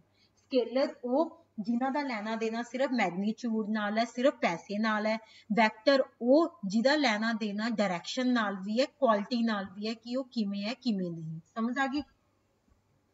Scalar quantities are expressed only in magnitude, ठीक है। Vector quantities are expressed in magnitude as well as direction, ठीक है। ਉਹਦਾ ਦਿਸ਼ਾ ਤੇ ਵਿਸ਼ਾਲਤਾ ਦੋਨੋਂ ਚੀਜ਼ਾਂ ਦੱਸੀਆਂ ਜਾਂਦੀਆਂ ਨੇ। ਸਕੇਲਰ ਕੁਆਂਟੀਟੀ ਦੇ ਵਿੱਚ ਸਿਰਫ ਮਾਤਰਾ ਦੱਸੀ ਜਾਂਦੀ ਹੈ। ਠੀਕ ਹੈ, ਸਕੇਲਰ ਕੁਆਂਟੀਟੀ ਦੇ ਵਿੱਚ ਸਿਰਫ ਪੈਸੇ ਨਾਲ ਲੈਣਾ ਦੇਣਾ ਹੈ, ਵੈਕਟਰ ਕੁਆਂਟੀਟੀ ਦੇ ਵਿੱਚ ਪੈਸਾ ਤੇ ਉਹਦੀ ਕੁਆਲਿਟੀ ਦੋਨਾਂ ਨਾਲ ਲੈਣਾ ਦੇਣਾ ਹੈ, magnitude as well as direction. Scalar quantity ਦਾ ਸਿਰਫ ਮੈਗਨੀਚਿਊਡ ਨਾਲ। ਹੁਣ ਜਦੋਂ ਤੁਸੀਂ ਫਿਜ਼ਿਕਸ ਪੜ੍ਹਦੇ ਹੋ ਜਾਂ ਮੋਸ਼ਨ ਜਦੋਂ ਤੁਸੀਂ ਚੈਪਟਰ ਪੜ੍ਹ ਰਹੇ ਹੋ ਤਾਂ ਬਹੁਤ ਚੀਜ਼ਾਂ ਹੋਣਗੀਆਂ ਜਿਹਨੂੰ ਦੇਖ ਕੇ ਤੁਹਾਨੂੰ ਸਮਝ ਆ ਜਾਏ ਕਿ ਸਕੇਲਰ ਦੀ ਗੱਲ ਕਰ ਰਿਹਾ ਕਿ ਵੈਕਟਰ ਦੀ ਗੱਲ ਕਰ ਰਿਹਾ। ਠੀਕ ਹੈ, डिस्टेंस स्केलर क्वांटिटी है, डिस्प्लेसमेंट वेक्टर क्वांटिटी है। ठीक है, उधर स्पीड हो जू, इधर वेलोसिटी हो जूगी। ठीक है, उधर एक्सेलरेशन हो जूगा, वॉल्यूम हो गया, टेम्परेचर हो गया। टेम्परेचर है, किसी बॉडी का टेम्परेचर 102 डिग्री है। ठीक है, ਉਹਦਾ पॉजिटिव ਤੇ ਨੈਗੇਟਿਵ ਨਾਲ ਕੋਈ ਲੈਣਾ ਦੇਣਾ ਨਹੀਂ ਹੈ। 102 डिग्री है, चाहे वो पॉजिटिव है चाहे नैगेटिव है, ਉਹਨੂੰ बुखार चढ़िया होया है। समझ आई? मास है, किसी इत्थे स्केलर क्वांटिटी मास है, जो वेट है वो वैक्टर क्वांटिटी है। ठीक है, 20 किलो है, 50 किलो दी है कोई बॉडी। ठीक है, या कोई चीज है वो 50 किलो दी है, वो दी स्केलर क्वांटिटी है, वो सिर्फ ये दस रही है कि ਉਹਦਾ मैग्नीट्यूड है, लेकिन ਉਹਦਾ 50 किलो है विद रिस्पैक्ट टू किस चीज नाल है, वो वैक्टर क्वांटिटी है। इस टाइम ते तुसी सिर्फ मोटा मोटा फर्क याद रखना है कि स्केलर है जिहड़ा वो मैग्नीट्यूड नाल डील करदा है ते जिहड़ा वैक्टर है वो मैग्नीट्यूड ते डायरेक्शन नाल डील करदा है। आने वाले चैप्टर्स दे विच आपां इह वी समझांगे फोर्स की हुंदी है, मास की हुंदा है, वेट की हुंदा है, मास ते वेट दे विच की फर्क आ, डिस्टेंस डिस्प्लेसमेंट दा फर्क तुसी समझ लिया, वेलोसिटी ते स्पीड दा की फर्क है, सारियां चीजां नूं आपां हौली हौली नाल नाल पढ़ांगे। ठीक है, अज दा अपना लास्ट टॉपिक आपां पढ़दे हां टाइम ते स्पीड। समझ आई? टाइम दा मतलब है कि कोई चीज दी ड्यूरेशन किन्नी आ, उस घटना दी म्याद किन्नी है, कि वो 1 घंटे च होई है, कि वो 20 सेकंडां च होई है, चाहे वो 20 मिनटां च होई है, या फिर वो 10 घंटियां च होई है। ठीक है, किसी चीज दी ड्यूरेशन किन्नी है। मैं कहनी है कि मेरा फंक्शन शुरू होया ते 6 घंटे चलता रहा। ठीक है, मेरी ये क्लास है, ये क्लास 40 मिनटां दी है। ठीक है, अगली जिहड़ी क्लास है साडी 2 घंटियां दी होगी फॉर एग्जाम्पल। ठीक है, वैसे 40 मिनट दी होगी, 2 घंटियां दी होगी। ठीक है, तुसी कोई लंबा सारा लैक्चर सुनिया जिहड़ा 5 घंटे चलता रहा। ठीक है, तां ड्यूरेशन की है, जिहड़ी तुसी घटना दी गल कर रहे हो वो किन्नी देर चली, ਉਹਦੀ ड्यूरेशन ਦਾ मतलब है कि वो किन्नी देर चली, वो टाइम है। ठीक है, मोस्टली इसनूं सैकेंड्स दे विच देखिया जांदा है। ठीक है, मोस्टली इसनूं सैकेंड्स दे विच चलिया जांदा है। कहंदे जिन्ने भी भौतिक वर्तारे ने, फिजिकल फिनोमिना ने, टाइम दे संदर्भ दे विच देखदे हां, सवेर होगी, दोपहर होगी, शाम होगी, किसी चीज नूं किन्ना टाइम लग गया, कोई क्लास लंबी सी, कोई पेपर कदों आना है, हर एक चीज टाइम दे विद रिस्पैक्ट गल हुंदी है। हर एक चीज, कोई मर्जी एग्जाम्पल चक लो तुसी, ईटीटी दा पेपर कदों अनाउंस होया है, कदों होना है, किन्ने वजे होना है, किन्ने वजे खत्म होना है। ठीक है, केड़ी क्लास तुसी किन्ने वजे लओगे, केड़ा साइंस दा जिहड़ा टॉपिक है तुसी 20 मिनटां दे विच कवर करोगे, अद्धे घंटे च कवर करोगे, हर एक चीज टाइम दे विद रिस्पैक्ट गल हुंदी है। ठीक है, ये एक स्केलर क्वांटिटी है, टाइम दा लेना सेना सिर्फ मैग्नीट्यूड नाल है। जे मैं कहनी हां कि मेरी क्लास 40 मिनटां दी है तां वो 40 मिनट दी है, 40 मिनट दी मतलब इस डायरेक्शन च है, 40 मिनट दी इस डायरेक्शन च है, इस चीज नाल कोई लेना देना नहीं हैगा। पेपर जे 3 घंटियां दा है तां वो 3 घंटियां दा है, सिर्फ मैग्नीट्यूड आ, ਉਹਦਾ डायरेक्शन नाल कोई लेना देना नहीं है कि 3 घंटे वो मोगे वाला है या 3 घंटे वो संगरूर वाला है। समझ आई? जिहड़ा टाइम है वो एक स्केलर क्वांटिटी है। टाइम की है? एक स्केलर क्वांटिटी है। समझ आई? अज दा जिहड़ा लास्ट टॉपिक है वो हैगा स्पीड। आपां कहने आ देखो, किसी स्कूल दी बस दी अपनी स्पीड सी 30 किलोमीटर पर आवर, 1 घंटे दे विच उहने 30 किलोमीटर कवर किया। एक given time they which body ने किन्ना डिस्टेंस कवर कर लिया, ओदी स्पीड सीगी। ठीक है, मैं कहा कि साडे घरे 2 मिस्त्री लगे हुए ने, एक बंदा है जिहड़ा ओदी स्पीड बहुत तेज आ। ठीक है, एक बंदे दी स्पीड बहुत स्लो आ। स्पीड तेज दा मतलब है कि वो घट टाइम दे विच ज्यादा काम करदा है, स्पीड स्लो दा मतलब है कि वो घट ज्यादा टाइम दे विच वो घट काम करदा है। ठीक है, इट मीनस कि किन्ना उहने काम कीता ते किन्ने टाइम दे विच कीता, ये चीज ओदी स्पीड है। समझ आई? एक बंदा गड्डी बहुत तेज चलांदा है कि ओनू संगरूर पहुंचण, चंडीगढ़ तो संगरूर पहुंचण नू सिर्फ 1.5 घंटा लगदा है। समझ आई कि 1.5 घंटे ਦੇ ਵਿੱਚ ਉਹਨੇ ਜ਼ਿਆਦਾ ਡਿਸਟੈਂਸ ਕਵਰ ਕਰ ਲਿਆ ਤਾਂ ਛੇਤੀ ਸੰਗਰੂਰ ਪਹੁੰਚ ਗਿਆ। ਇੱਕ ਬੰਦਾ ਹੈ ਜਿਹੜਾ ਹਲੇ ਮਤਲਬ ਅਰਲੀ ਲਰਨਰ ਹੈ, ਉਹਨੇ ਗੱਡੀ ਹੁਣੇ ਚਲਾਉਣੀ ਸਿੱਖੀ ਆ ਤਾਂ ਉਹਨੂੰ 3.5 ਘੰਟੇ ਲੱਗ ਗਏ, ਉਹਨੂੰ 3 ਘੰਟੇ ਲੱਗ ਗਏ। ਠੀਕ ਹੈ, ਯਾਨੀ ਕਿ ਡਿਸਟੈਂਸ ਹੋਣਾ ਸੀ, ਉਹਨੇ ਟਾਈਮ ਲਾਤਾ 3 ਘੰਟੇ। ਸਮਝ ਆਈ, ਯਾਨੀ ਕਿ ਉਹਨੇ 1.5 ਘੰਟੇ ਦੇ ਵਿੱਚ, ਉਹ ਬੰਦੇ ਨੇ ਤਾਂ 1.5 ਘੰਟੇ ਦੇ ਵਿੱਚ 180 ਕਿਲੋਮੀਟਰ ਪੂਰੇ ਕਰ ਲਏ, ਸੰਗਰੂਰ ਪਹੁੰਚ ਗਿਆ। ਉਸ ਬੰਦੇ ਨੇ 1.5 ਘੰਟੇ ਦੇ ਵਿੱਚ ਸਿਰਫ 90 ਕਿਲੋਮੀਟਰ ਹੀ ਕੀਤੇ ਸੀਗੇ ਤੇ ਹਲੇ ਉਹ ਪਟਿਆਲੇ ਤੋਂ ਪਿੱਛੇ ਹੈ। ਸਮਝ ਆਈ, ਜਿਹੜਾ ਡਿਸਟੈਂਸ ਹੈ ਕਿੰਨਾ ਉਹਨੇ ਕਵਰ ਕੀਤਾ, ਕਿੰਨੇ ਟਾਈਮ ਦੇ ਵਿੱਚ, ਉਹ ਉਸਦੀ ਸਪੀਡ ਹੈ। ਉਹ ਘੱਟ ਟਾਈਮ ਦੇ ਵਿੱਚ ਜ਼ਿਆਦਾ ਕੰਮ ਕਰ ਰਿਹਾ ਤਾਂ ਉਹਦੀ ਸਪੀਡ ਤੇਜ਼ ਹੈ। ਸਮਝ ਆਈ, ਕੋਈ ਬੰਦਾ ਅੱਧੇ ਘੰਟੇ ਦੇ ਵਿੱਚ ਰਸੋਈ ਦਾ ਸਾਰਾ ਕੰਮ, ਘਰ ਦਾ ਸਾਰਾ ਕੰਮ ਖਤਮ ਕਰਕੇ ਆਪਣੀ ਜੌਬ ਤੇ ਚਲਾ ਗਿਆ। ਠੀਕ ਹੈ, ਕਿਸੇ ਬੰਦੇ ਨੇ ਅੱਧੇ ਘੰਟੇ ਦੇ ਵਿੱਚ ਸਿਰਫ ਉਹ ਨਹਾ ਕੇ ਆਪਣਾ ਤਿਆਰ ਹੀ ਹੋਇਆ। ਸਮਝ ਆਈ, ਤਾਂ ਇੱਕ ਬੰਦੇ ਦੀ ਸਪੀਡ ਬਹੁਤ ਤੇਜ਼ ਹੈ, ਇਟ ਮੀਨਸ ਕਿ ਉਹਨੇ ਗਿਵਨ ਟਾਈਮ ਦੇ ਵਿੱਚ ਅੱਧੇ ਘੰਟੇ ਦੇ ਵਿੱਚ ਜ਼ਿਆਦਾ ਕੰਮ ਕਰ ਲਿਆ। ਉਹਨੇ ਅੱਧੇ ਘੰਟੇ ਦੇ ਵਿੱਚ ਬਹੁਤ ਘੱਟ ਕੰਮ ਕੀਤਾ ਤਾਂ ਉਹਦੀ ਸਪੀਡ ਹੈ ਜਿਹੜੀ ਘੱਟ ਹੈ। Rate of change of distance, ਜਿੱਥੇ ਵੀ ਵਰਡ ਰੇਟ ਆ ਜਾਂਦਾ ਹੈ, ਰੇਟ ਦਾ ਮਤਲਬ ਹੁੰਦਾ ਹੈ ਵਿਦ ਰਿਸਪੈਕਟ ਟੂ ਟਾਈਮ।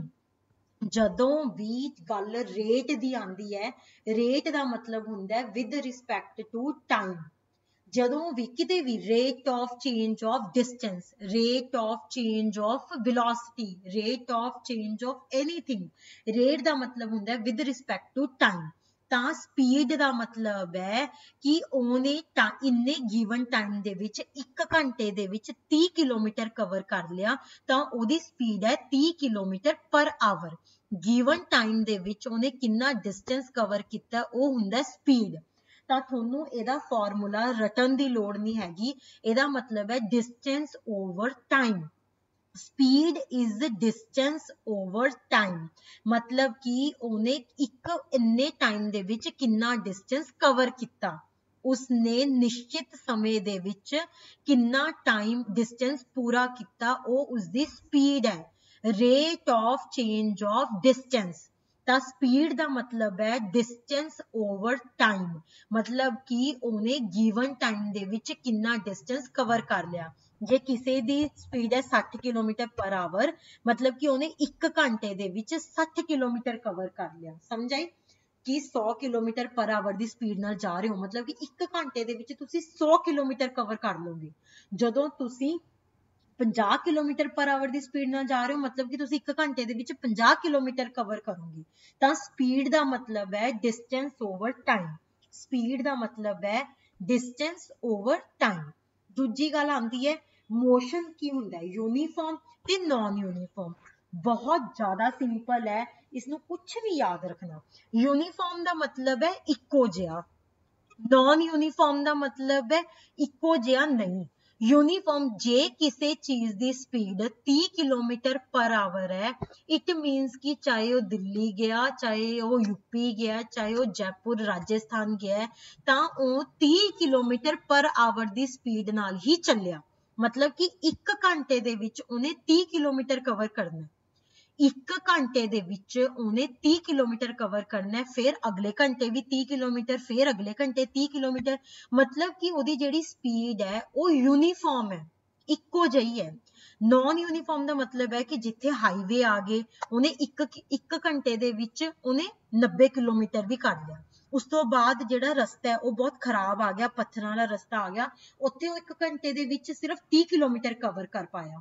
ਫਿਰ ਪਹਾੜੀ ਰਸਤਾ ਆ ਗਿਆ, ਪਹਾੜੀ ਰਸਤੇ ਤੇ ਚਲਾਉਣਾ ਬਹੁਤ ਅਨਸੇਫ ਸੀ, ਤਾਂ ਉਹਨੇ 1 ਘੰਟੇ ਦੇ ਵਿੱਚ ਸਿਰਫ 10 ਕਿਲੋਮੀਟਰ ਕਵਰ ਕੀਤਾ। ਤਾਂ ਜਿਹੜਾ ਮੋਸ਼ਨ ਸੀਗਾ ਉਹ ਨਾਨ ਯੂਨੀਫਾਰਮ ਮੋਸ਼ਨ ਸੀ, ਕਿਤੇ 100 ਕਿਲੋਮੀਟਰ ਪਰ ਆਵਰ ਦੀ ਸਪੀਡ ਹੈ, ਕਿਤੇ 30 ਕਿਲੋਮੀਟਰ ਪਰ ਆਵਰ ਦੀ ਸਪੀਡ ਹੈ, ਕਿਤੇ 10 ਕਿਲੋਮੀਟਰ ਪਰ ਆਵਰ ਦੀ ਸਪੀਡ ਹੈ। ਸਮਝ ਆਈ, ਯੂਨੀਫਾਰਮ ਮੋਸ਼ਨ ਦਾ ਮਤਲਬ ਹੈ ਕਿ ਇੱਕੋ ਜਿਹਾ, ਇੱਕੋ ਟਾਈਮ ਦੇ ਵਿੱਚ ਉਹ ਇੱਕੋ ਜਿਹਾ ਡਿਸਟੈਂਸ ਕਵਰ ਕਰਦਾ ਹੈ। ਨਾਨ ਯੂਨੀਫਾਰਮ ਦਾ ਮਤਲਬ ਹੈ ਕਿ ਉਹ ਅਲੱਗ-ਅਲੱਗ ਡਿਸਟੈਂਸ ਕਵਰ ਕਰਦਾ ਹੈ ਗਿਵਨ ਟਾਈਮ ਦੇ ਵਿੱਚ। Object is said to be uniform if it travel equal distance in equal interval of time। ठीक है, 30 किलोमीटर पर आवर ਦੀ ਉਹਦੀ ਸਪੀਡ ਚੱਲੀ, 1 ਘੰਟੇ ਦੇ ਵਿੱਚ ਉਹਨੇ 30 ਕਿਲੋਮੀਟਰ ਕਵਰ ਕਰਨਾ ਸੀ, ਚਾਹੇ ਉਹਨੇ ਟੋਟਲ 2 ਦਿਨ ਗੱਡੀ ਚਲਾਈ, ਚਾਹੇ 3 ਦਿਨ ਗੱਡੀ ਚਲਾਈ, ਚਾਹੇ ਕਿੰਨਾ ਮਰਜ਼ੀ ਛੋਟਾ ਇੰਟਰਵਲ ਸੀ, ਉਹਨੇ 1 ਘੰਟੇ ਦੇ ਵਿੱਚ 30 ਕਿਲੋਮੀਟਰ ਕਵਰ ਕਰਨਾ ਸੀ ਯੂਨੀਫਾਰਮ ਮੋਸ਼ਨ ਦੇ ਵਿੱਚ। ਨॉन यूनिफॉर्म ਦੇ ਵਿੱਚ ਅਨਇਕੁਅਲ ਡਿਸਟੈਂਸ ਹੈ ਇਕੁਅਲ ਇੰਟਰਵਲ ਆਫ ਟਾਈਮ ਦੇ ਵਿੱਚ। 1 ਘੰਟੇ ਦੇ ਵਿੱਚ ਹੀ ਉਹਨੇ 30 ਕਿਲੋਮੀਟਰ ਕਵਰ ਕੀਤਾ, ਕਿਤੇ ਉਹਨੇ 1 ਘੰਟੇ ਦੇ ਵਿੱਚ 100 ਕਿਲੋਮੀਟਰ ਕਰ ਲਿਆ, ਕਿਤੇ ਉਹਨੇ 1 ਘੰਟੇ ਦੇ ਵਿੱਚ ਸਿਰਫ 10 ਕਿਲੋਮੀਟਰ ਕੀਤਾ, ਯਾਨੀ ਕਿ ਉਹਨੇ ਅਨਇਕੁਅਲ ਡਿਸਟੈਂਸ ਕੀਤਾ ਇਕੁਅਲ ਇੰਟਰਵਲ ਆਫ ਟਾਈਮ ਦੇ ਵਿੱਚ। यूनिफॉर्म मोशन का मतलब है कि जिहड़ी गति है वो एकसार गति है, एकसार गति है, इक्वल डिस्टेंस वो कवर कर रहा है, बराबर दूरी वो कवर कर रहा है बराबर अंतराले दे विच। जिहड़ी गति है वो एकसार है, एक बराबर दूरी वो कवर कर रहा है बराबर अंतराले दे विच, ठीक है। गैर एकसार का मतलब है कि वो इक्को समय ते बराबर अंतरालियां दे विच जिहड़ी दूरी है वो अलग-अलग कर रहा है, अनइक्वल डिस्टेंस कवर कर रहा है। समझ आ गई? यूनिफॉर्म मोशन का मतलब है object travels in a straight line and velocity remains constant, ठीक है। जिहड़ा वेलोसिटी ते स्पीड दा जिहड़ा डिफरेंस है ये मैं तुहानू अगली क्लास दे विच चंगी तरह समझाऊंगी। इस क्लास दे विच हुण ब्रीफिंग करदे हां। तुसीं मोशन बारे पढ़िया, रेस्ट बारे पढ़िया, किसी चीज़ की पोजीशन चेंज हुंदी है तो मोशन च है, पोजीशन नहीं चेंज हुंदी तां वो रेस्ट दे विच है। समझ आई? मोशन बारे पढ़ लिया, रेस्ट बारे पढ़ लिया, बस दी एग्जांपल ले ली, डिस्टेंस डिस्प्लेसमेंट बारे पढ़िया, एक्चुअल जिहड़ा चेंज है वो डिस्टेंस है, जिहड़ा शॉर्टेस्ट पाथ है डिस्प्लेसमेंट है, स्केलर क्वांटिटी है वो एक वैक्टर क्वांटिटी है, ठीक है। दोनों बराबर हो सकते हैं या फिर डिस्टेंस हमेशा डिस्प्लेसमेंट तो ज्यादा होगा। डिस्टेंस कदे भी जीरो नहीं हो सकता, नेगेटिव नहीं हो सकता, डिस्प्लेसमेंट जीरो पॉजिटिव नेगेटिव कुछ भी हो सकता है। मैग्नीट्यूड बारे पढ़िया, स्केलर क्वांटिटी बारे पढ़िया, वैक्टर क्वांटिटी बारे पढ़िया, स्पीड की हुंदी है, कितना डिस्टेंस चेंज होया किन्ने टाइम दे विच, उस तो बाद यूनीफॉर्म मोशन पढ़िया, नॉन यूनीफॉर्म मोशन पढ़िया। अगली क्लास दे विच असीं लैके आवांगे वैक्टर क्वांटिटी, वेलोसिटी, एक्सेलरेशन ते इहदे नाल दे जिहड़े न्यूमेरिकल्स है मैं वो सॉल्व कराऊंगी अगली क्लास दे विच। धन्नवाद सारिआं दा। इसी तरह क्लास दे विच तुसीं बने रहियो। धन्नवाद।